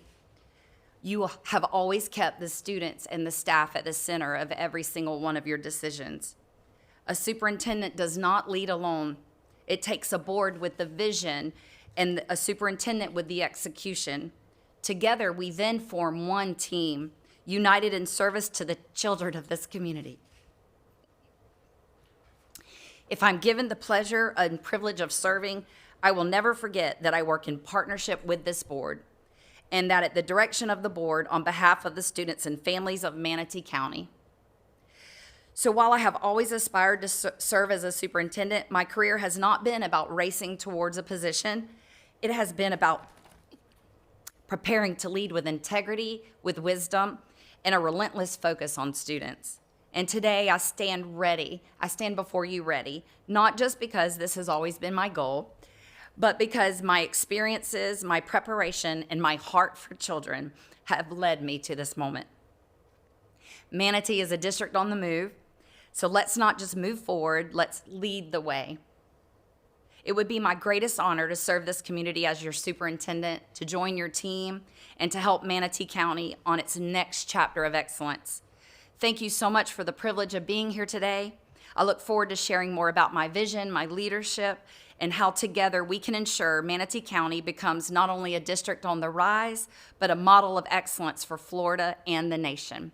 Thank you all. Thank you. Thank you. All right, Ms. Hilton, you are ready. Good morning again. Morning. So the theme that I am looking at today is instructional excellence and leadership. And I have 5 questions. We'll see if we get through all of them. Yes, ma'am. All right, so to begin with, what is your instructional vision, and how would this vision become a reality in this district?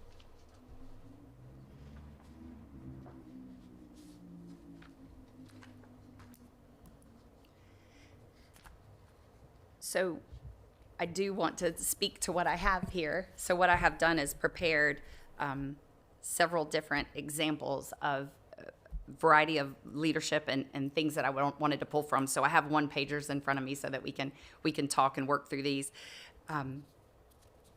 So as far as instructional vision and the reality,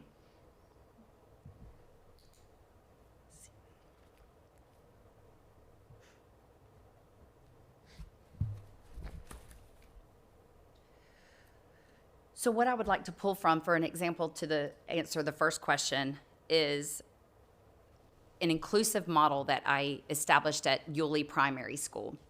And ultimately, this is a model where all students, irregardless of whatever barrier that they're facing, that they lead and excel. And that would be the same vision that I would want to bring to Manatee. It's also about equity of instructional programming and making sure that all students, irregardless of whatever subgroup they might be labeled in, thrive and grow and learn. So the situation that we can talk about here is that when I became principal of Yulee Primary School in 2014, students with disabilities were primarily pulled out of the general education classroom for instruction. Our school at that time was a Title I campus with nearly 1,200 students, and approximately 50% of the students were identified as economically disadvantaged, and about 20% of the students were labeled as a student with a disability and were in that subgroup. 3% of my student body at the time was also experiencing homelessness. And when I took the school over, we were also, the Yulee Primary School was also one of the lowest performing in the district in reading and mathematics across all the grades. Even though Yulee Primary wasn't considered a center school, it was what we would most likely as educators call a cluster school, because the students were bused there to receive services that they needed. So my task then was, as a principal and instructional leader, to create a truly inclusive environment where all students had access to high-quality core instruction while ensuring that students with disabilities received their appropriate accommodations, modifications if needed, and specially designed instruction. So the specific action steps that I took was I began by rethinking how our Title I funds were used at that school. Instead of hiring additional instructional specialists, I invested in more paraprofessionals to push into the classrooms.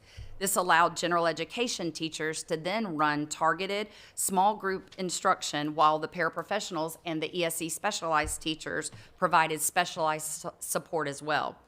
This redesign was grounded in analysis of our school's performance data, ensuring that every resource and instructional decision directly addressed identified student learning gaps.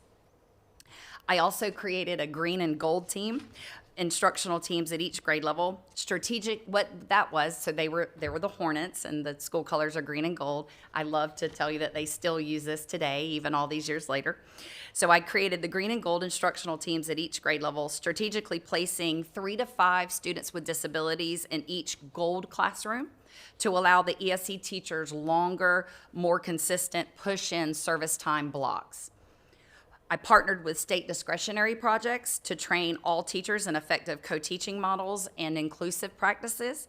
I structured small group rotations to ensure that all students received high-impact, best practice research-based instruction, the targeted interventions that they needed, and skill-specific support. I built daily intervention blocks into the master schedule, giving both ESE and general education teachers flexibility to provide support based on student need.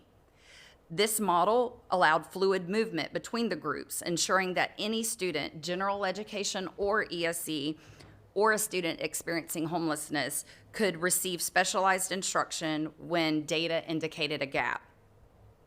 The result was, in just 1 year, Yulee Primary moved from last to first in the district in academic performance. First grade went up, it was a pre-kindergarten through second grade school, if I didn't say that before. First grade went up 15 percentage points from 60 to 75% in reading. In math in first grade, again, we rose 15 percentage points from 67 to 82%. In second grade reading, we went up 18 points from 71 to 89%. And in second grade math, we went up 10 points, 81 to 91. The inclusive model that I developed there at Yulee Primary School ended up being a district best practice that was then replicated in multiple schools, and then I was used as a principal coach to our other principals to help them replicate this model. This experience confirmed that true inclusion is as much about scheduling, staffing, and training as it is about mindset.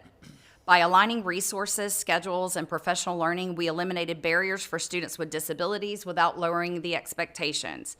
This work reinforced that exceptional instructional outcomes come from aligning evidence-based practices with clear accountability systems for staff and then measurable goals that we can hold ourselves accountable to.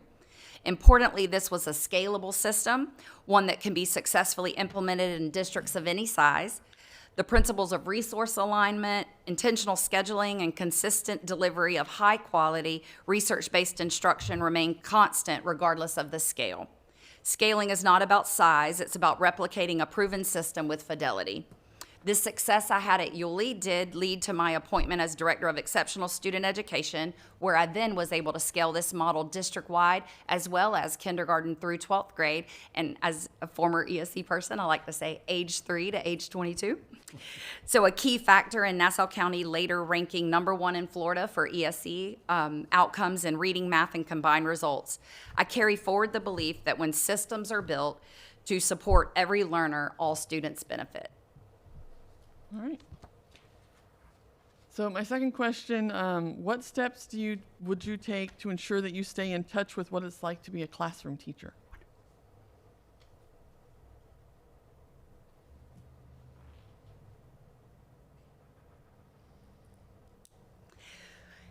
I'll speak away from one of my prepared answers that I had first. So when I first became a principal, which was now 22 years ago, I want to tell you that it's been so great that you all have had the public input, because some of my former teachers have gone on there and commented, which has been nice to read. So thank you for putting that out there publicly. And I have seen a few of my former teachers have said this statement, so it made me proud, because it's definitely something I did intentionally. So I have been able to keep my core as a teacher. So what I used to say when I first became principal was, I'm a teacher that just happens to be a principal. And then when I became a director, I said, I'm a teacher. I'm an educator. I'm a teacher. And right now, I just happen to be serving as director of ESE. And again, when I was executive director of Exceptional Student Education and Student Services, I'm a teacher. Mm-hmm. And I'm now serving in this role, and obviously as curriculum and instruction, serving as what's equivalent to assistant superintendent in our school district. It's so important that we stay abreast of what's going on. Now, obviously, I've learned so much as I've advanced up in my leadership skill set, and have made sure that I am continuing to grow and learn beyond what I learned and knew as a teacher. So I do think that's important to keep your skill set evolving with your higher levels of leadership. But definitely, I am a teacher that hopefully will just happen to be serving as your superintendent. Some specific examples that perhaps we could speak to this. So I was directly involved with a district-wide instructional playbook. And so this was a way for me to be right there with the teachers and to work with them. So the situation is, when I moved into executive level leadership, Nassau was already high performing. And to sustain and elevate the results, we needed a shared language of instruction that was consistent, that had consistent expectations in every classroom. So the Florida Department of Education rolled out their practice profiles of literacy instruction, and they provided a strong foundation. So to be clear, to answer Ms. Felton's question, this was rolled out after I was in district level leadership. So it became very important to me to learn right along with the teachers, to be side by side with them during the professional development, and to make sure that I completely understood what the practice profiles were and how they were being delivered, as well as all the state statutes and laws that surrounded this work. So we expanded those profiles into a district-wide instructional playbook that unified core teaching practices across literacy and all content areas. So even though they were developed as a literacy goal through the state, we ended up adopting them in all of our core curriculum content areas. And this ensured equity of access to high-quality instruction for every student. So the task that was before me with this situation was to design and implement a systematic district-wide framework that would establish a common language of instruction rooted in the state's practice profiles, connect literacy strategies to broader pedagogy across subjects and grade levels, build a professional learning cycle of modeling, practice, feedback, and monitoring for new and veteran teachers, and integrate data literacy, MTSS, and guaranteed Tier 2 supports into the daily instruction. I also needed to create structures for shared leadership and cross-school collaboration to sustain that continuous improvement. So the actions that I co-led, and it was with my curriculum directors that serve on my team. We co-led a multi-tiered implementation to operationalize this for best practice throughout the district. We developed the practice profiles playbook and rolled out each profile with the definition. We gave it definitional clarity. We modeled lessons and we guided walkthroughs and exemplar classrooms. We had coaching systems in place. We had kindergarten through 12 literacy and instructional coaches. They ran the coaching cycles. They co-planned along with the teachers, modeled, observed. They gave feedback, and then they retaught if needed, and aligned that state framework to the local coaching logs that we use.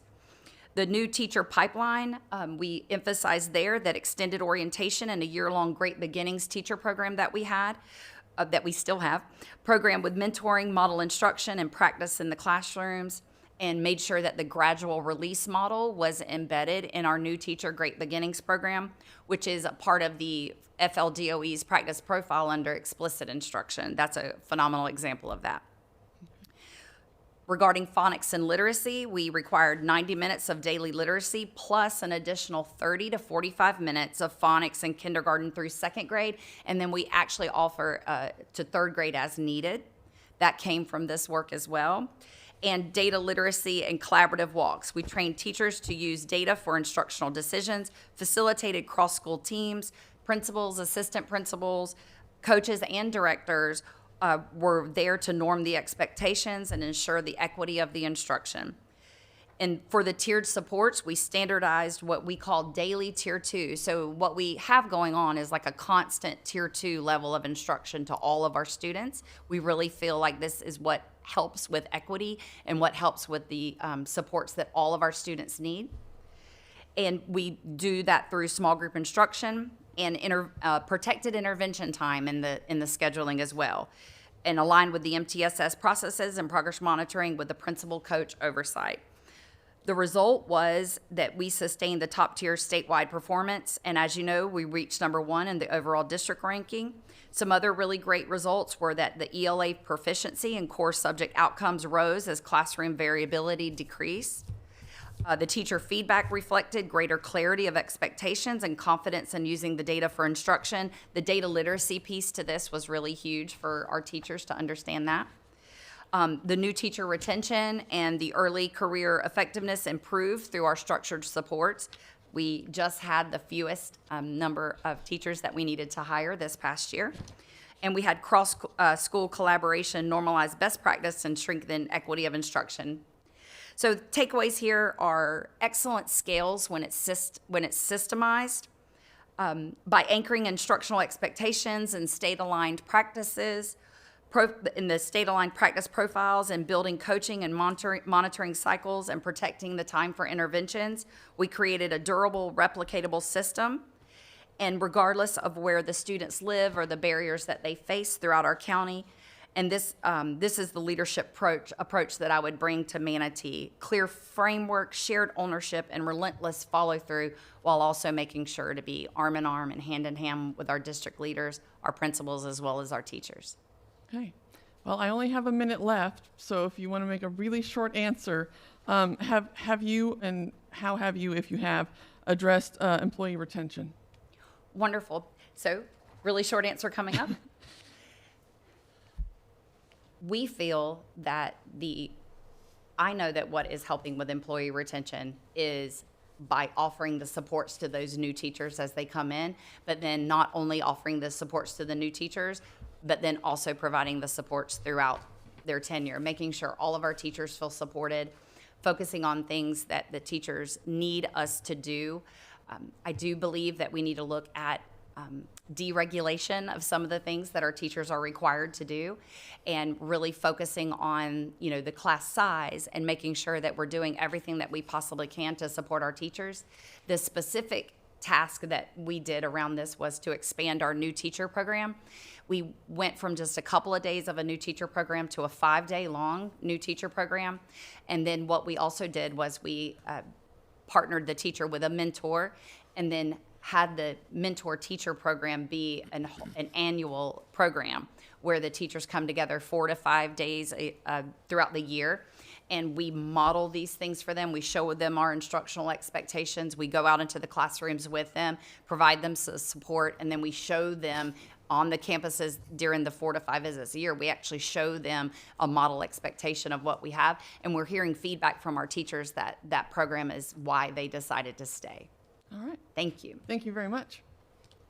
Thank you very much. Good stuff. Mr. Kennedy is up All right, next. thank you, sir. Dr. Mathis, it was a pleasure to start to get to know you this morning, and I appreciate the time at breakfast.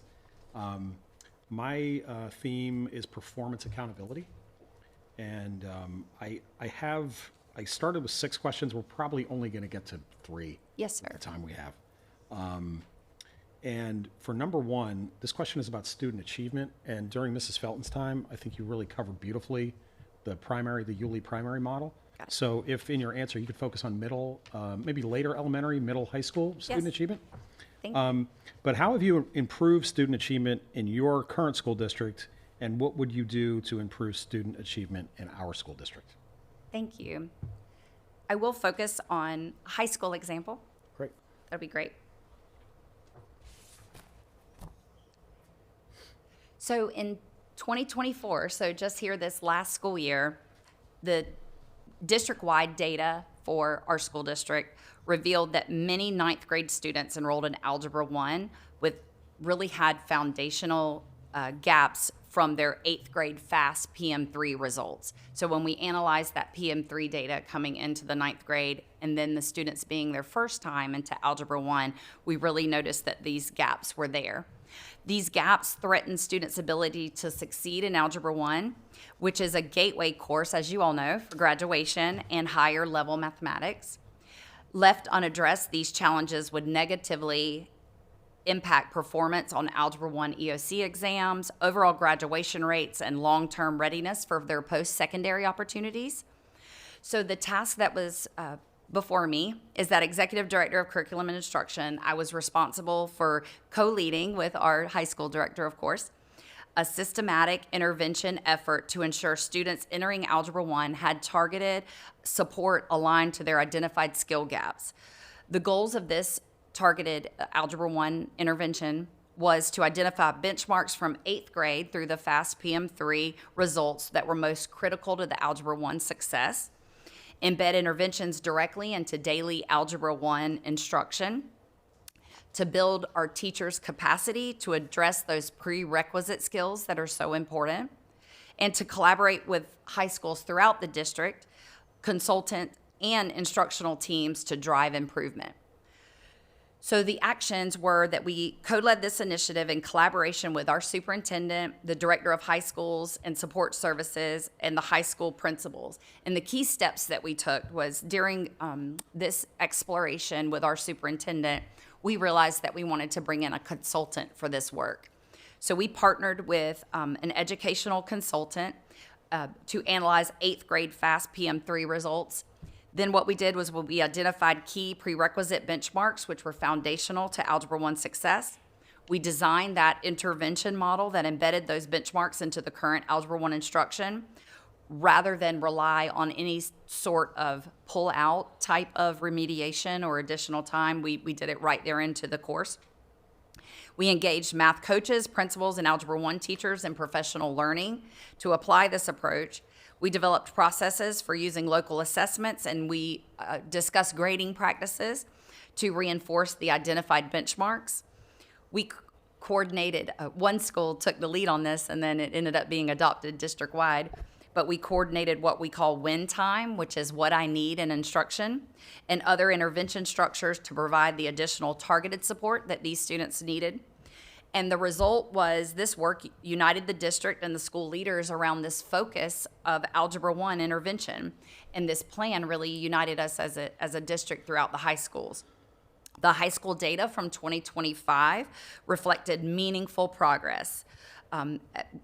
You all probably know we have 4 high schools and 1 community school that is a high school. Our virtual school also serves high school students, but to focus on the 4 brick and mortars. Yulee High School had also, as I'm sharing the results, these strategies, similar to the other examples I've given with like the practice profiles, as we were doing this intervention work, our ELA teachers were like, we want to be a part of it too, we're next. And so we ended up including our content teachers as well as our ELA teachers into the work. It primarily is Algebra 1 example. That's where it started, and we've already expanded that this year. But in Yulee, we had 73% results in ELA, 85% in biology, and they had a 95% graduation rate. Fernandina Beach High School, we saw 70% in ELA, 83% in biology, and a 98% graduation rate. So it was just, the data was just really show that this initiative strengthened alignment between the middle and high school mathematics, and improved Algebra 1 readiness, and reinforced a culture of shared accountability. A huge takeaway here is that this highlights the power of shared leadership, and when you target for an intervention as a district, that really positive things can happen.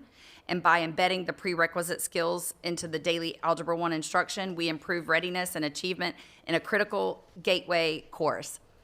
So this collaboration between the district leaders, the consultants, and the school-based teams ensured sustainable practices that can be scaled across the content areas, and it was. And this work demonstrated my ability to drive a systemic improvement by uniting diverse stakeholders around a common academic priority. Okay, great example. Thank you so much. I'm going to change gears a little bit for this one.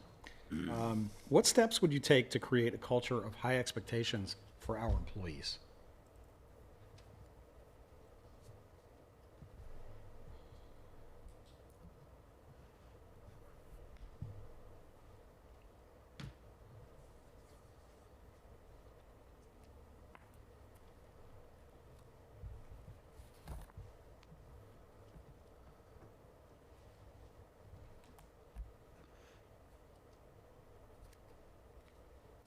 So the example that I want to pull from for this is building district-wide leadership system from frameworks to measurable goals. Pardon me, I just misread that to you. Establishing district-wide goals for measurable student success. So let's get to that one.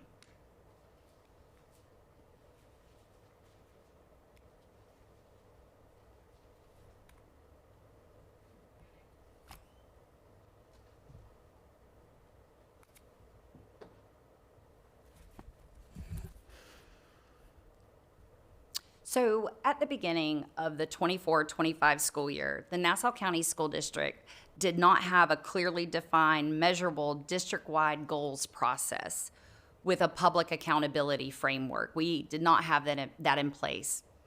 While individual schools had their improvement plans, they varied in focus and they were not tied together by a unifying set of district priorities. This limited our ability to ensure that every student's actions collectively advance the district's vision for student success, and then obviously helping to create a culture of high expectations that we were all on the same team for. So as the task I saw as Executive Director of Curriculum and Instruction is that I wanted to lead the development of the district's first ever measurable district goals. These goals needed to focus on the most critical academic and student success priorities, serve as a unifying roadmap for principals, assistant principals, directors, and coordinators, provide a basis for shared accountability across the district, be publicly reported in a district scorecard to ensure transparency and community engagement. So I led a collaborative process to establish the district goals that were inspired by the leadership development work and common language created through our Training Tuesday session. We also had a consultant partner with us for this work, and I very much benefited from having the collaboration with her as well.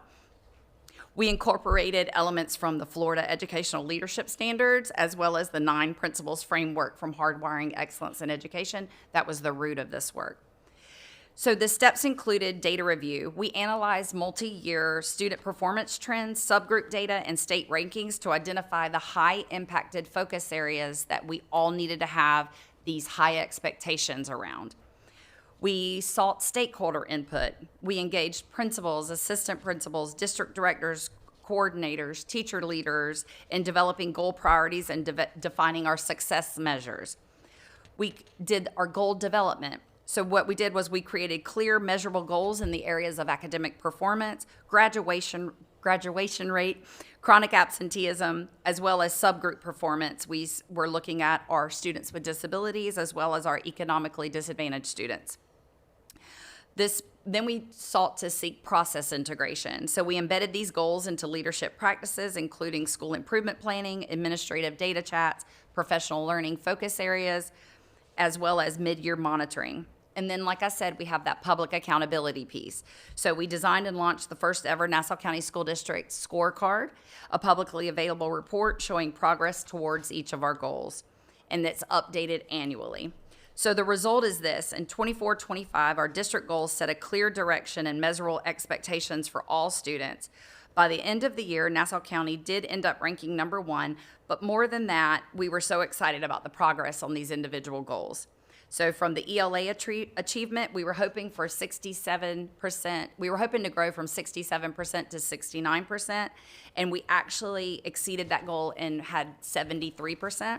For the social studies achievement, we were hoping to go from 82 to 85%, and we actually landed at 83, so we see that as on track to achieve.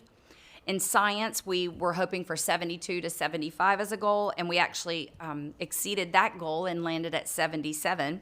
And our graduation rate, we were at 91%, and we wanted to go to 95, and we actually landed at 92%, so we feel on track to achieve that goal. And then the chronic absenteeism, the goal was to decrease that number, right? You want that one to go down, like in golf, I think. So the goal to decrease from 36 to 31, and the actual, we landed right there at 31. So that was a heavy lift with that chronic absenteeism, but we were very proud of that metric. So the takeaway, and to tie back to your question, Mr. Kennedy, was when we, for the first time, got together as a district and really defined and set these expectations and worked together as a collective whole towards something, it set a standardization throughout all of our schools, all the way down to the classroom level, to where we all realized we were on the same team, achieving these high expectations together and working towards making sure that we're all a part of this. We shared these goals out with all sides of our school district houses, the operations side as well as the instructional side.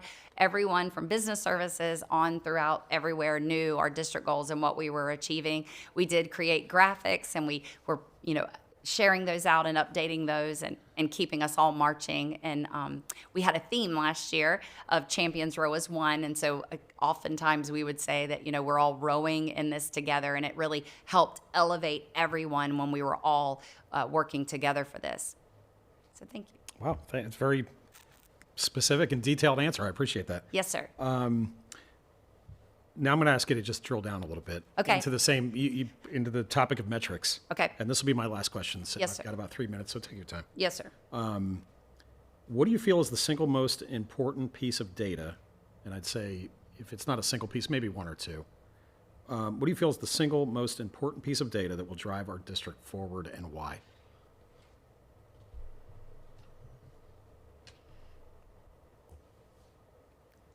You asked me to bring it down a notch for the specificity, I think. Well, I mean, it was such a good answer, and you covered so much. Yes. But if you had to pull out one, Thank you. maybe two metrics, what would they be? Wonderful. So what we need to pull out as the top 2 metrics that we look at as a school district is we need to look at our key performance indicators, which is our 3rd grade proficiency and then our graduation rate. Okay. So I do see that both of those for the school district of Manatee County are rising. And I believe that we need to be proud of that and recognize all the good work. You all, and I hope I am able to join the team, we are going to be a district on the rise. But right now, both of those metrics sit below the state average. So I believe, and please forgive me if these numbers are a little off. They're in my binder, but I will not search for them right now. That's okay. But I believe we're at 55% with our 3rd grade proficiency, and then I think we're at 85.7% with our graduation rate. We are about to hit that 90, which I know is a goal. But what we need to do is just really focus in on early intervention and making sure that we have everything in place. Age 3, I'm of the educational philosophy that I really just want the moms and dads to give birth to the children and then give them to us. I just love them as early as we can possibly get them. But I'm assuming most of our students come in at around age 3. So right then, we need to partner with the state has rolled out some early learning standards that are bridged over to our best standards. We need to make sure that we're really focusing in on that, and then working on those 2 data metrics specifically. You all know, I'm sure, the research behind when we do not have When a student does not score at proficiency in third grade, I think, and I see some head nodding going on, that's a indicator to some difficulties in life that none of our children in the Manatee School District should have to be faced with at such a young age. So we need to make sure that the majority of our students, you all already at a majority at 55, but we just want to get that to the state average and even excel further. So I would say those key performance indicators are where we should start. Okay, thank you so much. Thank you so much. Great. Moving on to Mr. Tatum. Good morning, Dr. Mathis. Good morning, Colonel Tatum. So yes, I was in the military, so I spent, just a little background for you, I spent 30 years in the military, and then I did some leadership work as my last assignment in the military, as well as some leadership consulting and executive coaching on the outside. And so I've really come to believe that, as you've demonstrated this morning, most people that get to a level where you are technically proficient, but the main reason that most leaders end up failing is because of personality and ethical issues. So I have 4 questions, 3 fill in the blank, and then 1 more question and response type of answer if we get to that last one. So these are going to be fill in the blank questions. They're obviously philosophical in nature. They're not math problems. I might say that there are some answers that I would consider quote unquote wrong, and then there are some answers that are maybe right and some answers that are more right than others. But the point is to have a conversation with you, get to know you a little bit more as a human being. Okay? sir. So we'll just Thank have a you. conversation here. So question number 1. What is wrong with the world? What's the one thing that's wrong with the world? Fill in the blank.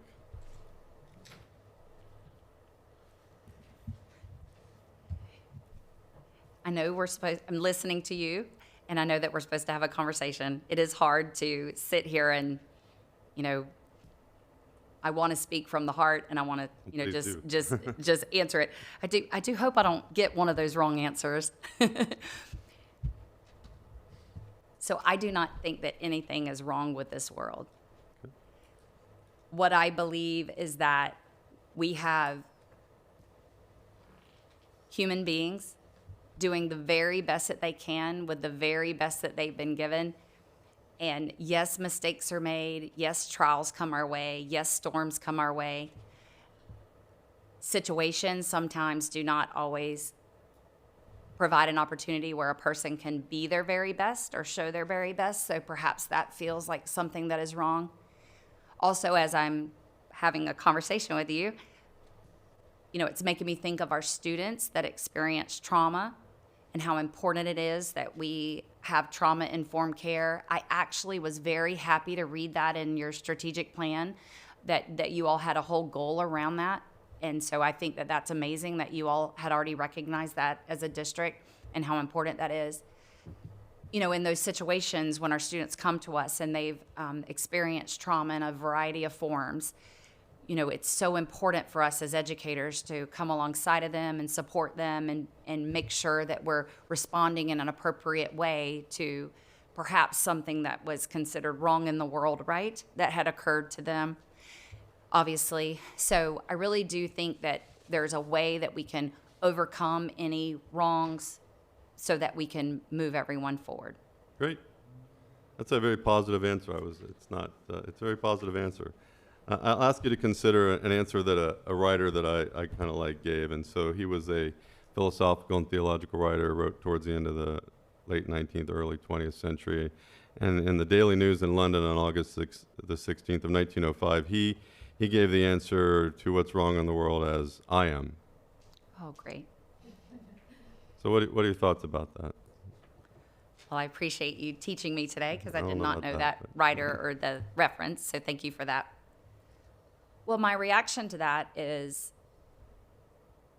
I'm in control of what I can do differently. I'm in control of how I respond. I'm in control when I come into a room of students, teachers, staff members. I can control exactly what my interactions are like and what I can do or not do with the opportunity. I see every human being has value.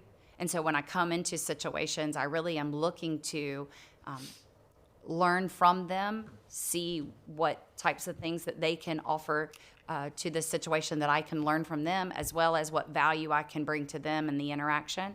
So I do see how this is a very good point, that it is us that's wrong with the world, that it's going to take all of us controlling our own destinies and our own steps and being on our own continuous path of learning and growing as humans in order to make our society the best it possibly can. You kind of hit on that. You talked about in your response about being the best versions of ourselves that we can be. And, you know, if you walk back every divorce, every broken relationship, every war, every firing of employees, whatever it is, somewhere if you walked it back far enough, you could see human beings that were just, that were probably not being the best versions of themselves that they could be. And so I just think it's an interesting answer, right? That we never think of it. I had never thought of it until I read it. You know, I wasn't bright enough to go, oh, well, but really, if you walk it back, it's individual human beings probably not being the best versions of themselves that lead to most of the conflict in the world. Okay, great. That's exactly right. Thank you. Great. I don't know if it's exactly right, but it's an interesting idea, right? These are not math problems. But it is an interesting concept to think about. Look at myself first when I'm in conflict with other people. Okay, question number 2 comes from a book called Turn the Ship Around. This is a book by a former naval submarine officer. A little background, he was chosen to be the commander of a submarine in the United States Navy, and for a year he studied submarine A, knew all the systems, studied all the personnel files, all 100 people that were on the ship. He gets out to Hawaii where the naval base is, and the commander says, yeah, you're going to go take submarine B. And submarine B, he hasn't studied it. He doesn't know the people over there. A plane's a plane, a submarine's a submarine. You know, I'm a pilot, I just fly like this, and it's a plane. So he gets over there, and make a long story short, he doesn't realize that he really doesn't know what's going on because he really doesn't understand this submarine. And so he had to change his leadership style. So he had this interesting mantra. He said, bad leaders make bad decisions, and good leaders make good decisions, and great leaders make fill in the blank. The right decision. Okay. What do you mean by the right decision? Well, I feel I may learn something in a moment. So We're I was like, here to learn. There's no hopefully we right all answer. will. So here we go. I feel as a leader that we're charged with such you all too, as the board, I was referencing that in my opening speech, but we all are charged with such an extraordinarily high level of responsibility. When you really talk about that, we're talking about the local public school children that come to our facilities every single day, you know, the staff members that report to work here every single day, the community that is so deep in tradition here, I've been so excited to learn about, you know, they count on us to do what we're supposed to do every single day. And it has to be with such resilience and such grit and such tenacity. We have to be high performing. We have to be a high performing school district with leaders that know what they're doing and that are well researched and that can come at each situation having thought through multiple scenarios, multiple circumstances, have looked at model examples various places so that we can come together in a shared leadership collaborative format, and all the leaders in the room can come up with the right decision that we need to do to move forward. Now, when I say that, I am remembering one of my mentors who said, and I adopted it myself, you know, the smartest person in the room is actually the room. And so I really would resonate here with me with this question that I'm being asked. So I am a person who relies, I have a core that's all about shared leadership and collaboration. So I'm a unifier of people. I would bring together all of the leaders. I've already been extremely impressed seeing the leadership team that you all already have, and they're an amazing group of leaders. And so bringing them together, us looking at everything, and be the great leaders that make the right decision for our school district. Also, just something that I feel that I can perhaps coach on just a little bit while I have the floor on this is that I have learned in my 28 years of experience, 22 years principal or higher level of leadership, that in education, you have to be a leader that is humble enough and leading with humility to be able to, even if as a shared leadership team, or even if Dr. Misty Mathis herself said that we're gonna take this step and that I really truly felt like it's the right decision, if we get into it and we progress monitor it and we're 6 weeks out, 4 weeks out, 8 weeks out, whatever, right? Whatever metric we're using to monitor it, we have to be willing and able to step back as a team and not continue to move forward just because Dr. Mathis said, right? Or just because the team said. So Thank you. That's a good answer. Okay. I mean, again, there is no necessarily right answer. I think that was a good answer. But I'll give you the answer that this gentleman gave. And again, it's just an answer that we're having a discussion, right? He said great leaders give no orders. Okay. What are your thoughts about that? What do you think about that? Well, I knew it was going to be completely opposite of what I said, No, but it wasn't. You mentioned I'm collaboration. You mentioned humbleness. It's all part of it. It's no, it is part of it. discussion. I appreciate this exercise in this way. Thank you. Yeah. Well, I think that ties to the collaborative nature that I hold as my core. I think that I should not, I'm not sure if I'll get a chance to reference it today, but I didn't come today with like a 100-day plan.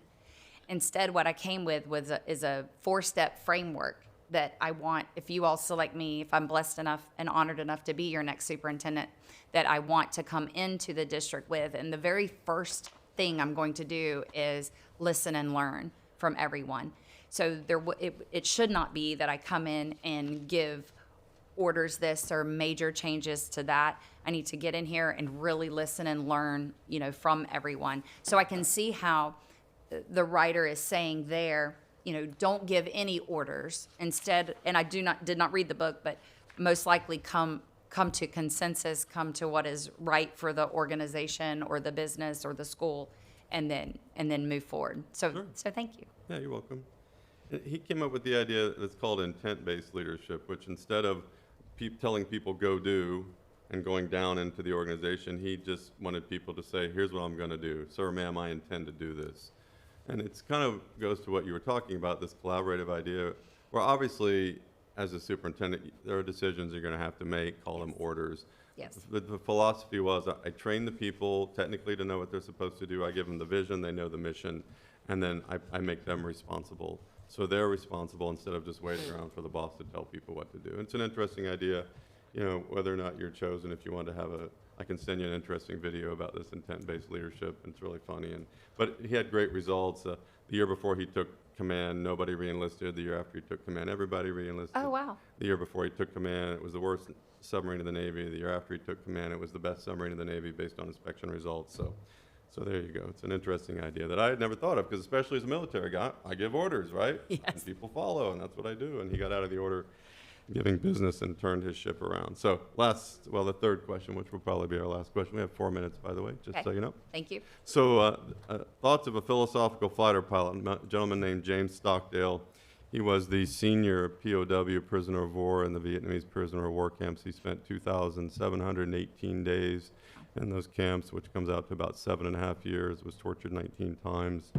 Just a great American hero. Did make it out, by the way, came back and went on to be great things. Ross Perot's VP candidate, as a matter of fact, if we're old enough to remember that. But anyway, he gave a commencement speech in 1981 at a college, and I wanted to read part of it to you, and then there's a fill in the blank at the end. Imagine that, keeping with tradition here. So let's see here. My conclusions are infinitely general. From that 8-year experience in the prisoner of war camps, I distilled one all-purpose idea. It is a single and simple idea, an idea as old as the scriptures, an idea that is the epitome of high-mindedness, an idea that naturally and spontaneously comes to people under pressure. It just takes root naturally. And that idea is, what do you think his number one lesson that he learned out of 2,718 days in a North Vietnamese prisoner of war camp?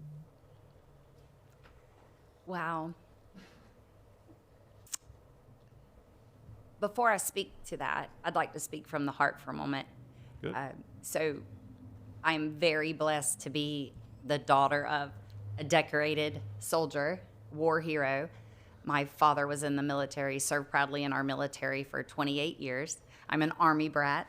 I don't think I'd exemplify the brat part very much, but definitely. So he was an Army medic and a ranger, and he was a paratrooper. And so he was decorated, being that he was in those environments. He went to the Vietnam War, and he served in 3 tours in Vietnam. And thankfully enough, he was one of the lucky ones that made it back. This has instilled in me. My father lived in Vietnam for nearly 8 years in total. And this has instilled in me a love for our country, a love for service. I'm extremely patriotic to the core. Actually, I had, when my first principalship, I did a principal's challenge to all the students and had them memorize the preamble to the Constitution of the United States of America. And so we started every day with the Pledge of Allegiance, and we sang all of our, our national anthem, and we recited the preamble. And then as fifth graders, they recited it in front of me, and it was a wonderful, opportunity there, for them to get a little taste of our historical documents that we're built on. So I just wanted to give that little insight there because, how I was raised, Vietnam veteran and war hero himself, just this story it resonates with me. Amazing American that was in this circumstance. So I just want to say that the honor that I have for the men and women who fight for our country, it's just such a deep-rooted sense of just extremely thankful for them and their service. So I do not feel that any answer I give is going to, having not gone through that, situation or circumstance. I do wonder, and it's reminding me of a story in the Bible when, the individuals were prisoners but then ended up writing, the books in the Bible, right? It does remind me of a sense of perhaps he realized that he was learning something about himself in that environment. Perhaps he went to this great level of introspection. Perhaps he felt closer to a creator. Perhaps he felt that he was just maybe things aren't so bad even when you're a prisoner of war, perhaps, which is just would be an amazing thing if in his book he was able to share that he found some peace in that beyond horrific, and I'm sure none of us could even imagine the situation. So we are at the end of our time, but I'll give you the answer that he gave. And it's just an answer, right? It's not the right answer, Right. It's not the wrong answer. But interestingly, since you referenced the Bible, it's the answer to the question that never gets answered in Genesis. When Cain kills Abel, and God's walking around, and God asks Cain, "Where's your brother Abel?" And Cain says, "I don't know. Am I my brother's keeper?" Right. And it never gets answered. The conversation with God just moves on. But James Stockdale's answer was, and we all think it would be something like personal resilience or integrity or whatever, and he says, that idea is, you are your brother's keeper. And if you're going to be in charge of 6,250 or so people around here, that's one of your main jobs, is to be your brothers and sisters' keepers. Thank you for that as very a much. leader. Yeah, that was a great conversation. I really enjoyed the answers that you gave, and I'm a better person because of it. And by the way, whether you get selected or not, I have a coin for you, so don't leave without it. A challenge coin, Thank all you right? so much. That's only my second one. Oh, really? I'm being mentored by, I hope he's watching. I'm being mentored by Dr. Christopher Bernier from Duval County, and he gave me one of the coins. So that's only the second one I've ever been blessed with, so thank you. You're welcome, ma'am. Thank you. Thank you. All right, Ms. Spray. Good afternoon, almost. About 2 minutes from it. Yes. Welcome to Manatee. Hope you had a great tour of our beautiful community. Yes, ma'am. My area of focus is business, finance, and operations. Got it. So I am going to start with the first question about the budget. What role do you see for the school board in the development of the budget and potentially expand it to give board members more details by cost center or department, and how would you facilitate that? And Ms. Spray, you were saying that the question was saying a desire to have more detail by cost center? Right. Expand it to give board members more details by cost center. So, interestingly enough, that actually, what you just said is actually a request that we had in the Nassau County School District as well. Our board was asking for additional detail on all of the budgets that were submitted by the various departments. Mm-hmm. And we did. I was a part of the leadership team to discuss that and talk about that. And obviously, having so many of the departments on my team as well, we talked through exactly how we would do that and give. So what I was realizing is that the board members were wanting to know what these funds were spent on. And, so that it could be a description there to really be able to see, what that was. I think it's extremely important as a board and what our role is for the school district regarding the budget is I really feel that we have a budget and then we need to stay within that budget. I have a core that I believe resonates through to budgeting conversations, which is stewardship. And I believe that we need to be fiscally responsible as well as transparent. I believe budget transparency builds trust. I believe that we need to track, you're wanting the additional detail, which is completely appropriate, and you should be given that. And then to be able to see, because what you want to know as a board, you want to know what is the return on investment for those variety, of things that are, the community needs to know that. We need to be able to say that we invested these funds here and then these were the outcomes so that we can clearly see that tied to achievement, to results, to programmatic changes. We definitely want to have that as part of our budgeting processes. Yes, ma'am. Okay, great, thank you. Thank you. And then too, I guess this kind of just ties into what you just said. So it's necessarily not a question you need to answer, kind of you already did, but I do want to read it. It said, what is your vision for financial reporting transparency and maintaining the public trust for financial affairs in our county?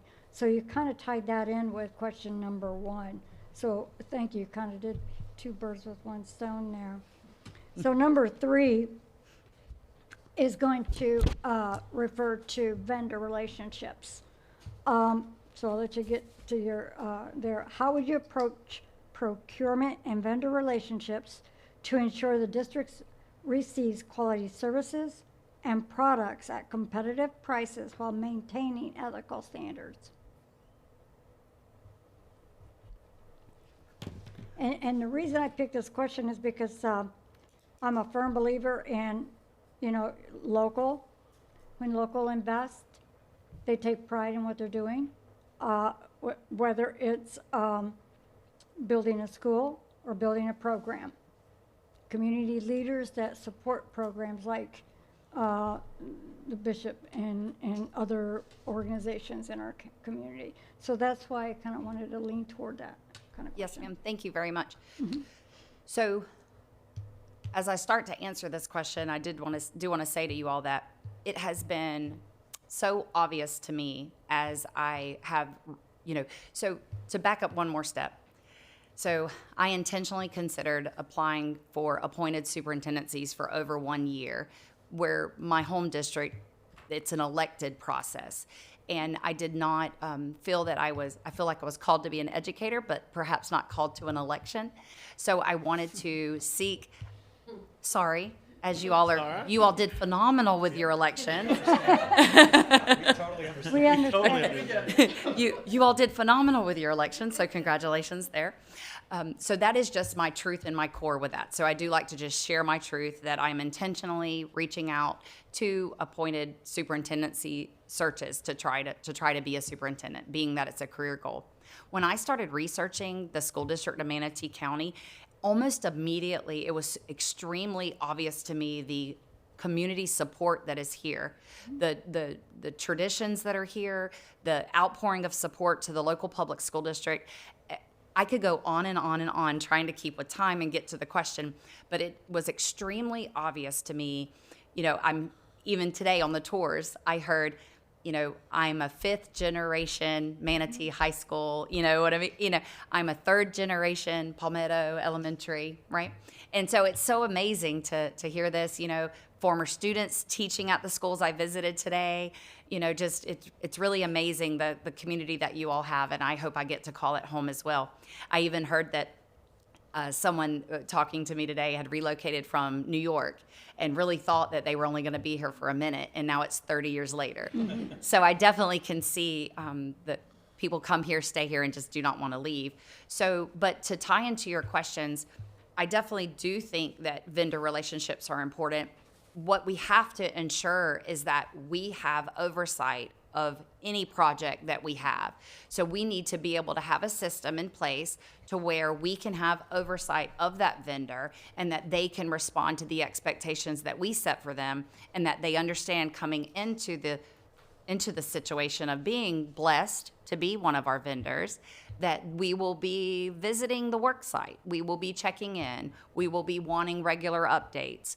I'm sure you all as the board that those are resources that are, those are taxpayer dollars. Those are federal funds. These are precious monies that we're talking about. And we definitely want our vendors to know and understand that we care about this community. It's obvious. And as an outsider that hopefully becomes one of the team, you all are doing a phenomenal job with the messaging from Manatee. It's a marvelous place to live, work, grow, and thrive.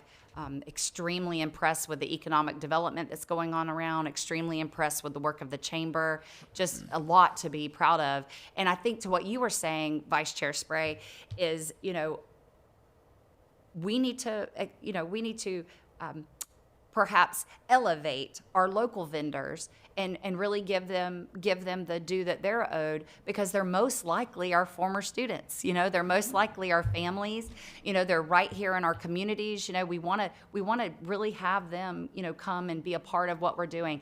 I think you and I are aligned on what you're saying, because if a vendor comes in and we have these things in place with the relationship and those accountability pieces, and they care about the community as much as we do, then we're going to get an excellent product and an excellent result. Okay, very well. Thank you. Thank you. Okay, this is going to go to management of referendum programs. Describe your experience managing the programs or major capital projects. What systems did you implement to ensure projects were complete on time and within budget and meeting stakeholder expectations? And I don't want that to just be a capital referendum. Yes, ma'am. Because we have a voted millage referendum. Yes. And we actually have a committee called the CFOC that is oversight of that referendum. So that kind of ties in with what I wanted to make sure I got that across to you. Yes, definitely. I appreciate the additional information on it. I do have Go ahead. in my binder, I have one of the notes on this, but I could, because I was so intimately involved with the work, I might just be able to speak from it, and then we could look back if there's, any Sure. metrics I need or anything. So the Nassau County School District, a few years ago now, we led our first 1 mil referendum. And for the first time, it was approved by the voters. And very thankful for my superintendent to allow me to co-lead that work. Oh, it was the other assistant superintendent, the superintendent and I that did that work for us. Obviously, you end up having a whole team when you put that together, but we were who led that work. And what we realized is that, with that oversight committee, so the assistant superintendent and I are who lead the oversight committee as well. And then our curriculum directors help us with the various categories of the 1 mil. So we have arts, athletics, safety. We have the salary, which is for the human resources, and then so what we have there are where our did I say athletics? I think I combined them. We actually have them separated, so that's what I should have separated them. So the curriculum directors, our safety specialist, as well as the human resources director, help us with all of the work that occurs in those areas. But what we end up having are constant updates given to everyone throughout the district of our 1 mil at work. We have a campaign that we do. We do not have a PIO in our school district. We have someone that assists us with that, a contracted assistant that assists us with that. But what we end up doing is rolling out all of the accomplishments from the 1 mil and making sure that we're, letting everyone know what's happening. We put out signs when we have, the 1 mil at work in the various areas and locations. The work with the oversight committee has been great because, obviously you have all your community members in the room, and it's really good to hear their feedback because, they're not educators, but they care about, the local school district and making sure that we are being good stewards of those funds that the voters, so graciously blessed us with. I do want to say that when I was looking at applying for your superintendent search, I saw that you all have had the voter 1 mil for, I believe you're 3 or 4 times. Forgive me for losing that, but I want to get to the point that I believe it was 82 or 84% voted through this past time. And I know you all know this, but that's amazing. That is, showing that the community really is supporting the work that you all are doing and leading. And, when you have that level of support, I mean, it really is amazing. It was on my positives to want to run and put my application into you all. That was on the list of positives, because having been intimately a part of that, referendum, and then the work that it took, to partner with everyone to get all the communication out about what is the 1 mil, and the work that this is. Yeah. But then now to be receiving the 1 mil and to really want to show the return on investment, and to really show the products and everything that's going on. So I believe that's important for any referendum that we have and any funds that we have, just to really show that we're protecting the funds that we're given and that we're using them appropriately. Very good. I have 2 minutes left, so I will use the last question. What framework do you use when deciding whether to outsource certain operations or maintaining them in-house? Very good. So as far as a framework for that, I think that what we have to do is just realize if what the product that we're providing is working for our students in school district or not. So we need to really come at that and just analyze if it's what it's working or not. Also, what we need to do is just to realize the consequences of not having something internal, to go outside and seek other, sources. I have had examples. So I did a specialization with my bachelor's degree. I worked with alternative and at-risk youth when I got my bachelor's degree, which provided me an opportunity to have more internships and more pre-internships and to be on campuses. And I did it with the Duval County School District. And so what I realized when I was a part of that, at that time, they were outsourcing their food services. It was going, to an outsource. The decision was made. I always wanted to be superintendent. So from the very beginning, I was asking questions about leadership decisions and things like this. And so using this as an example, from the very beginning, they were making a decision that was fiscally responsible, but ultimately what ended up happening was they got what they paid for. Right? And when you're talking about food and nutrition, and I was blessed to meet your Director of Food Services today. She's amazing. I know you all already know that. And but like back in Nassau, our food service director and the team that make that up every day, I couldn't imagine ever outsourcing that. But this was a decision that was made, and then ultimately it just wasn't what was best for students. So I think as far as a framework goes, it's a shared decision-making process that we need to look at. We want to be, it's a both and. We want to be fiscally responsible. We want to be good stewards of the funds that we're blessed with. But then at the same time, we want to make sure that the product matches the level of excellence that we so desire for our students and community. Perfect timing. Now we'll turn it over to the chair. Thank you very much. So last theme of we have here is board, staff, and community relations. So a lot of communication, obviously, probably in this one, huh? So, if you were to be chosen for the superintendent, describe a little bit of what does it look like coming in, building relationships with the stakeholders that are here in the community.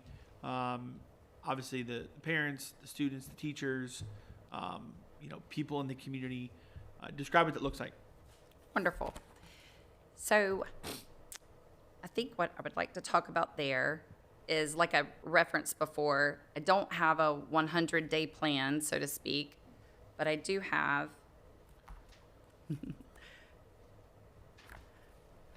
a first 100 days framework that, I really wanted to talk about. Yeah. So I believe that, first of all, I believe that creating those community relationships are going to be crucial for me. And I think the way that I'm going to do that is by first listening and learning. So my plan is to actively engage with stakeholders, school board members, district staff, principals, teachers and other staff members, parents, students, and community partners. I plan to hold and host listening tours at schools in town halls across the county. I'd like to create open channels of communication with all of our stakeholders, surveys, ways to inbox me, perhaps small group settings, to gather various perspectives, because I know we serve a diverse population here in Manatee, and I want to get all the perspectives that we possibly can. Also, I want to demonstrate humility and respect for Manatee's culture while building early trust with those that I'm listening and learning from.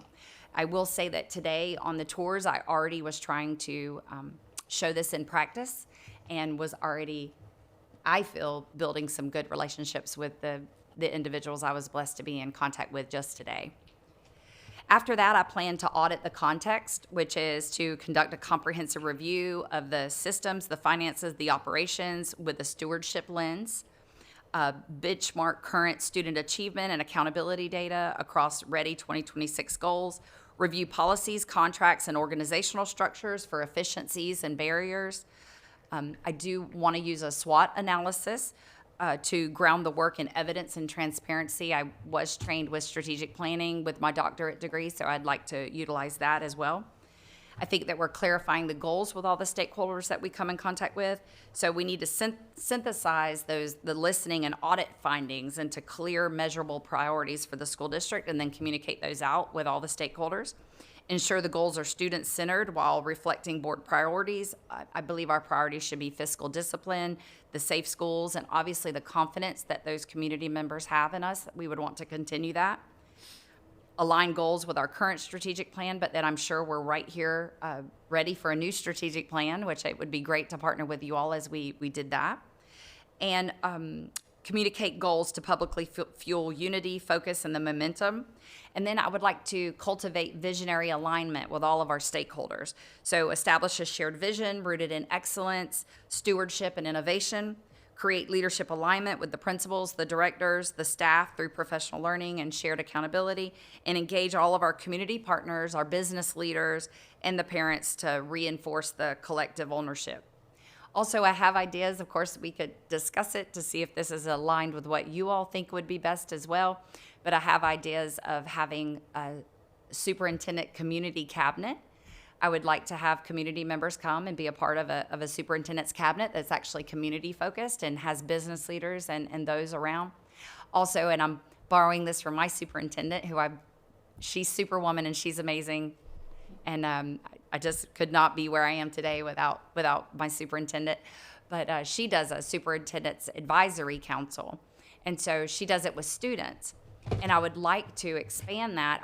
I want to do a superintendent's advisory council with students, but also I'd like to expand that into a superintendent's advisory council with other stakeholders. I would like, teacher leaders and various principals and district leaders to actually be a part of the superintendent's advisory council. This will be, I would want to discuss it with you all, and we could have it be a discussion item so that we can see what your thoughts are. But that could be a system and a process by way I could bring you feedback from the field. We could have our ear to the ground and really listening to the community through those various formats. We're hearing from students, we're hearing from staff, and then we're hearing from the community, and then we're able to bring that feedback back and those perspectives back to hopefully help us as we move forward into the next phase of excellence for our school district. Thank you. Tell me a little bit about what is your ideal working relationship between the board and yourself? What does that look like? Great.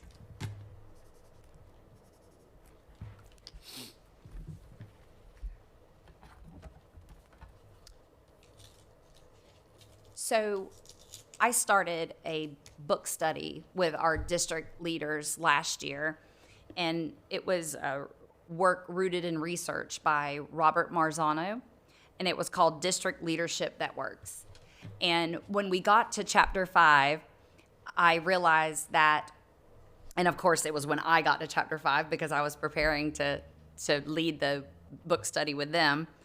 But when I got to chapter 5, I really realized that, being that it's my goal to be superintendent, that this was really how we should work together, in order to accomplish goals.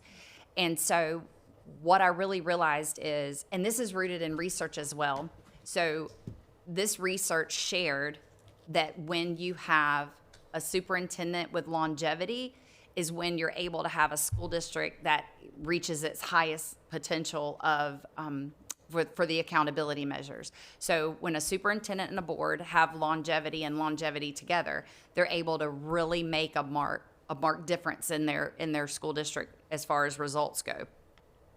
So what this chapter talked all about was, collaborative goal setting, board alignment, and resource allocation, and it was a way for the superintendent and the board to work together. So the collaborative goal setting spoke to research shows sustainable reform starts with inclusive goal setting. It involves the superintendents, the board members, the principals, teachers, students, and community partners. It builds a true collaborative learning community based on student learning. The leaders with an inclusive leadership style set the tone for collaboration. And you assemble the right people who are ready and willing to focus on achievement and not their personal agendas, which I know that would be what you all and I as a team would be focused on together. And examples from other districts really showed this work being able to be accomplished. The board alignment piece is where we're aligned with non-negotiable goals for student achievement and instructional that are essential. And historically, the boards have shifted roles from managing schools directly to setting policy to today's environment, which in this work, and I think that you all have a focus of this as well, which is accountability. And I think that that's really great, that as a board that you want to hold us accountable. I don't think that we should be scared or worried or fearful about accountability, because when we're doing the very best each and every day, we're almost proud to share those accountability measures with our board. So without alignment, the superintendent can be pulled into politics rather than student achievement. So I believe that we would be focused to really have that alignment piece between the boards and the superintendent's goals so that we're able to focus on what matters. And a unified board and superintendent vision ensures consistency, reduces distractions, and sends a clear message to the staff and the community. Once our community is able to see that we're aligned, that the board and the superintendent function as one team, we're really able to show the community that can trust all of us together as one united front. And once we have talked about and have established those goals, it's like when we face things as a board and a superintendent together, we're really able to bounce our actions and our policy setting and our next steps against our goals to really see if that's what we want to do as a unified front and a team for this school district. They also talked about the resource allocations, with how the superintendent and the board need to be aligned. And it says, resources must be directed to support the non-negotiable goals. It's not about how much money is spent, but it's about how it's spent. And research shows the biggest impact when funds are used for teacher education, retaining experienced teachers, teacher salaries to attract talent. And I think you all have shown that. As a quick sidebar, another extremely positive about wanting to join your team, you all have really shown up and shown out for your teachers with the highest starting teacher salary in the state. That is amazing. The teacher in me really appreciates that, and I think it's remarkable, and I would hope that the community would still support that $1 million so that we can continue on with that and even move forward. And I believe you all do bonuses for your teachers as well, so it's amazing. But the implications for the superintendent here is the superintendent must lead with board alignment and community collaboration to keep attention on achievement. We need to establish non-negotiable goals for student achievement and instruction, build transparency around our budget priorities, which are tied to these goals, and model inclusive leadership, unity, collaboration, and humility to bring diverse stakeholders into alignment. So the research is clear that student achievement accelerates when a superintendent works with the school board and the community to set collaborative, non-negotiable goals for learning, keeps the board aligned to these goals and ensures resources are invested strategically to support them. So my leadership approach will reflect exactly that in this evidence-based framework. Thank you. You talked a lot about like the collaboration that we have amongst the community, private sector, public sector, businesses, higher education, etc. Can you give us an example of during your time, leadership, teaching, etc., that you collaborated with either public or private institute to go after an educational issue or goal that you had, and what was the result? You got about 4 minutes. Okay. And you're asking about when I had an educational goal that we needed to reach. Sure. Okay. And you went out and partnered with outside entity, yeah. With outside agencies, I was going to give an example of internal, so I should. Yeah, maybe so rephrase. with like, whether it was businesses or the local universities, state colleges, et cetera, things like that. Well, great. So what we have, pardon me, let me get this right here.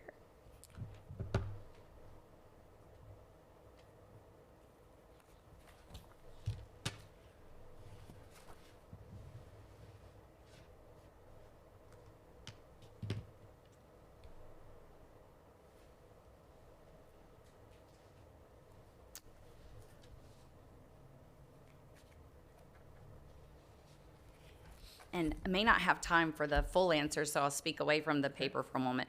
But what comes to mind is the work that we've done in career and technical education and have sought relationships with outside agencies and entities in which to do this.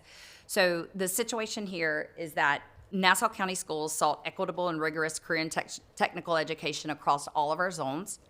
While some schools had CTE, access and alignment varied school to school. So the district also needed to position itself in alignment with the state's economic future, as highlighted by the Florida Scorecard, a tool that tracks essential workforce and educational metrics. So Nassau faced the challenge of scaling high-performing programs while meeting the regional workforce demands. So the task there was, our directive was to build a cohesive, community-aligned CTE system that ensured academic excellence, was visible in the state audit, which was visible in our state audit and our top 10 ratings, offered access to skilled trades, health sciences, aviation and technology, connected students with local industry, higher education, and workforce pathways, positioning the district as both academically high-performing and economically responsive. So the actions that we took, and this was obviously a partnership and many community partners as well that were involved with this work. A big thank you to our Director of Career and Technical Education as well. We expanded CTE from a few schools to over 30 pathways district-wide. We were excited to receive a welding grant and partnered with local businesses for that. 911 telecommunications was a program that we added, and that was in partnership with the Nassau County Sheriff's Office. And then we literally built a 911 telecommunications center right there for them. The aviation and pilot training, we are excited. The local pilots that partner with our school district, they're an amazing group of men and women, and they are so involved. And they just helped us to secure our second plane. So I was able to be there for that. They're an amazing group, and thank you to them. We've received both of our aircraft from donations, so we were so thankful for that. Healthcare, digital media, and the skilled trades as well, partnerships with all of them. We secured state and federal grant funding and maintained compliance with all of our Department of Education quality reviews. We built strong partnerships with local credit unions, the Florida State College at Jacksonville, local hospitals, the Chamber of Commerce, all while aligning the Florida Scorecard strategy of talent supply and economy building. We became a Space Florida school, so there was a partnership there, tapping a Space Florida school district, tapping into the high-tech sector visibility, and again, position CTE performance to be one of the top 10 highest. We were excited. We were named an academically high-performing district for career and technical education this past year, which was amazing. So I got to cut you off there. Yes. But good answer. Good answer.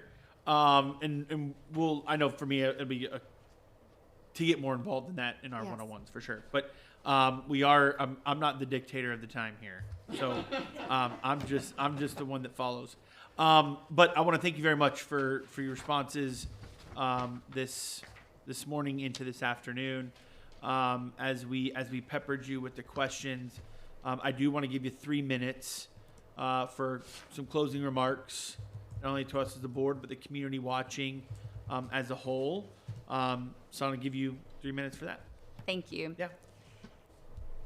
So I've already shared a little bit of my story, and I would like to go back to that just a little bit. And it's what some of the district leadership staff were hearing from me this morning at breakfast, and I would just like to say it for everyone.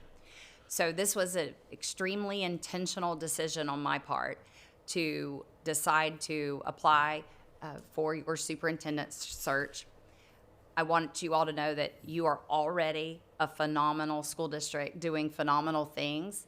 And I know that I can come alongside and partner with you all to take us to the next level. You're rising already, and I just want to be on that team with you all and get us to the next level. You're a phenomenal school district doing phenomenal things, and I really sincerely believe that I am the right candidate to partner with you all to take Manatee to the new heights in its next chapter. So thank you so much for this opportunity, and I'm looking forward to our one-on-ones, and we'll continue to learn each other and to make sure that I'm the right fit for you all. Thank you. Thank you so Do much. you have any questions for us that would go for 1 minute? No, sir, but if it's okay, I'll reserve those for our one-on-ones. Sure. Thank you. Yeah, absolutely. Absolutely. So again, thank you very much for your interest, your participation in this process. And we've enjoyed our time, and obviously we'll get some more time with you tomorrow. Obviously, just a reminder to this afternoon or this evening is the meet and greet. Yes, looking forward to that. Which hopefully we get a good turnout from the community to come out and meet you.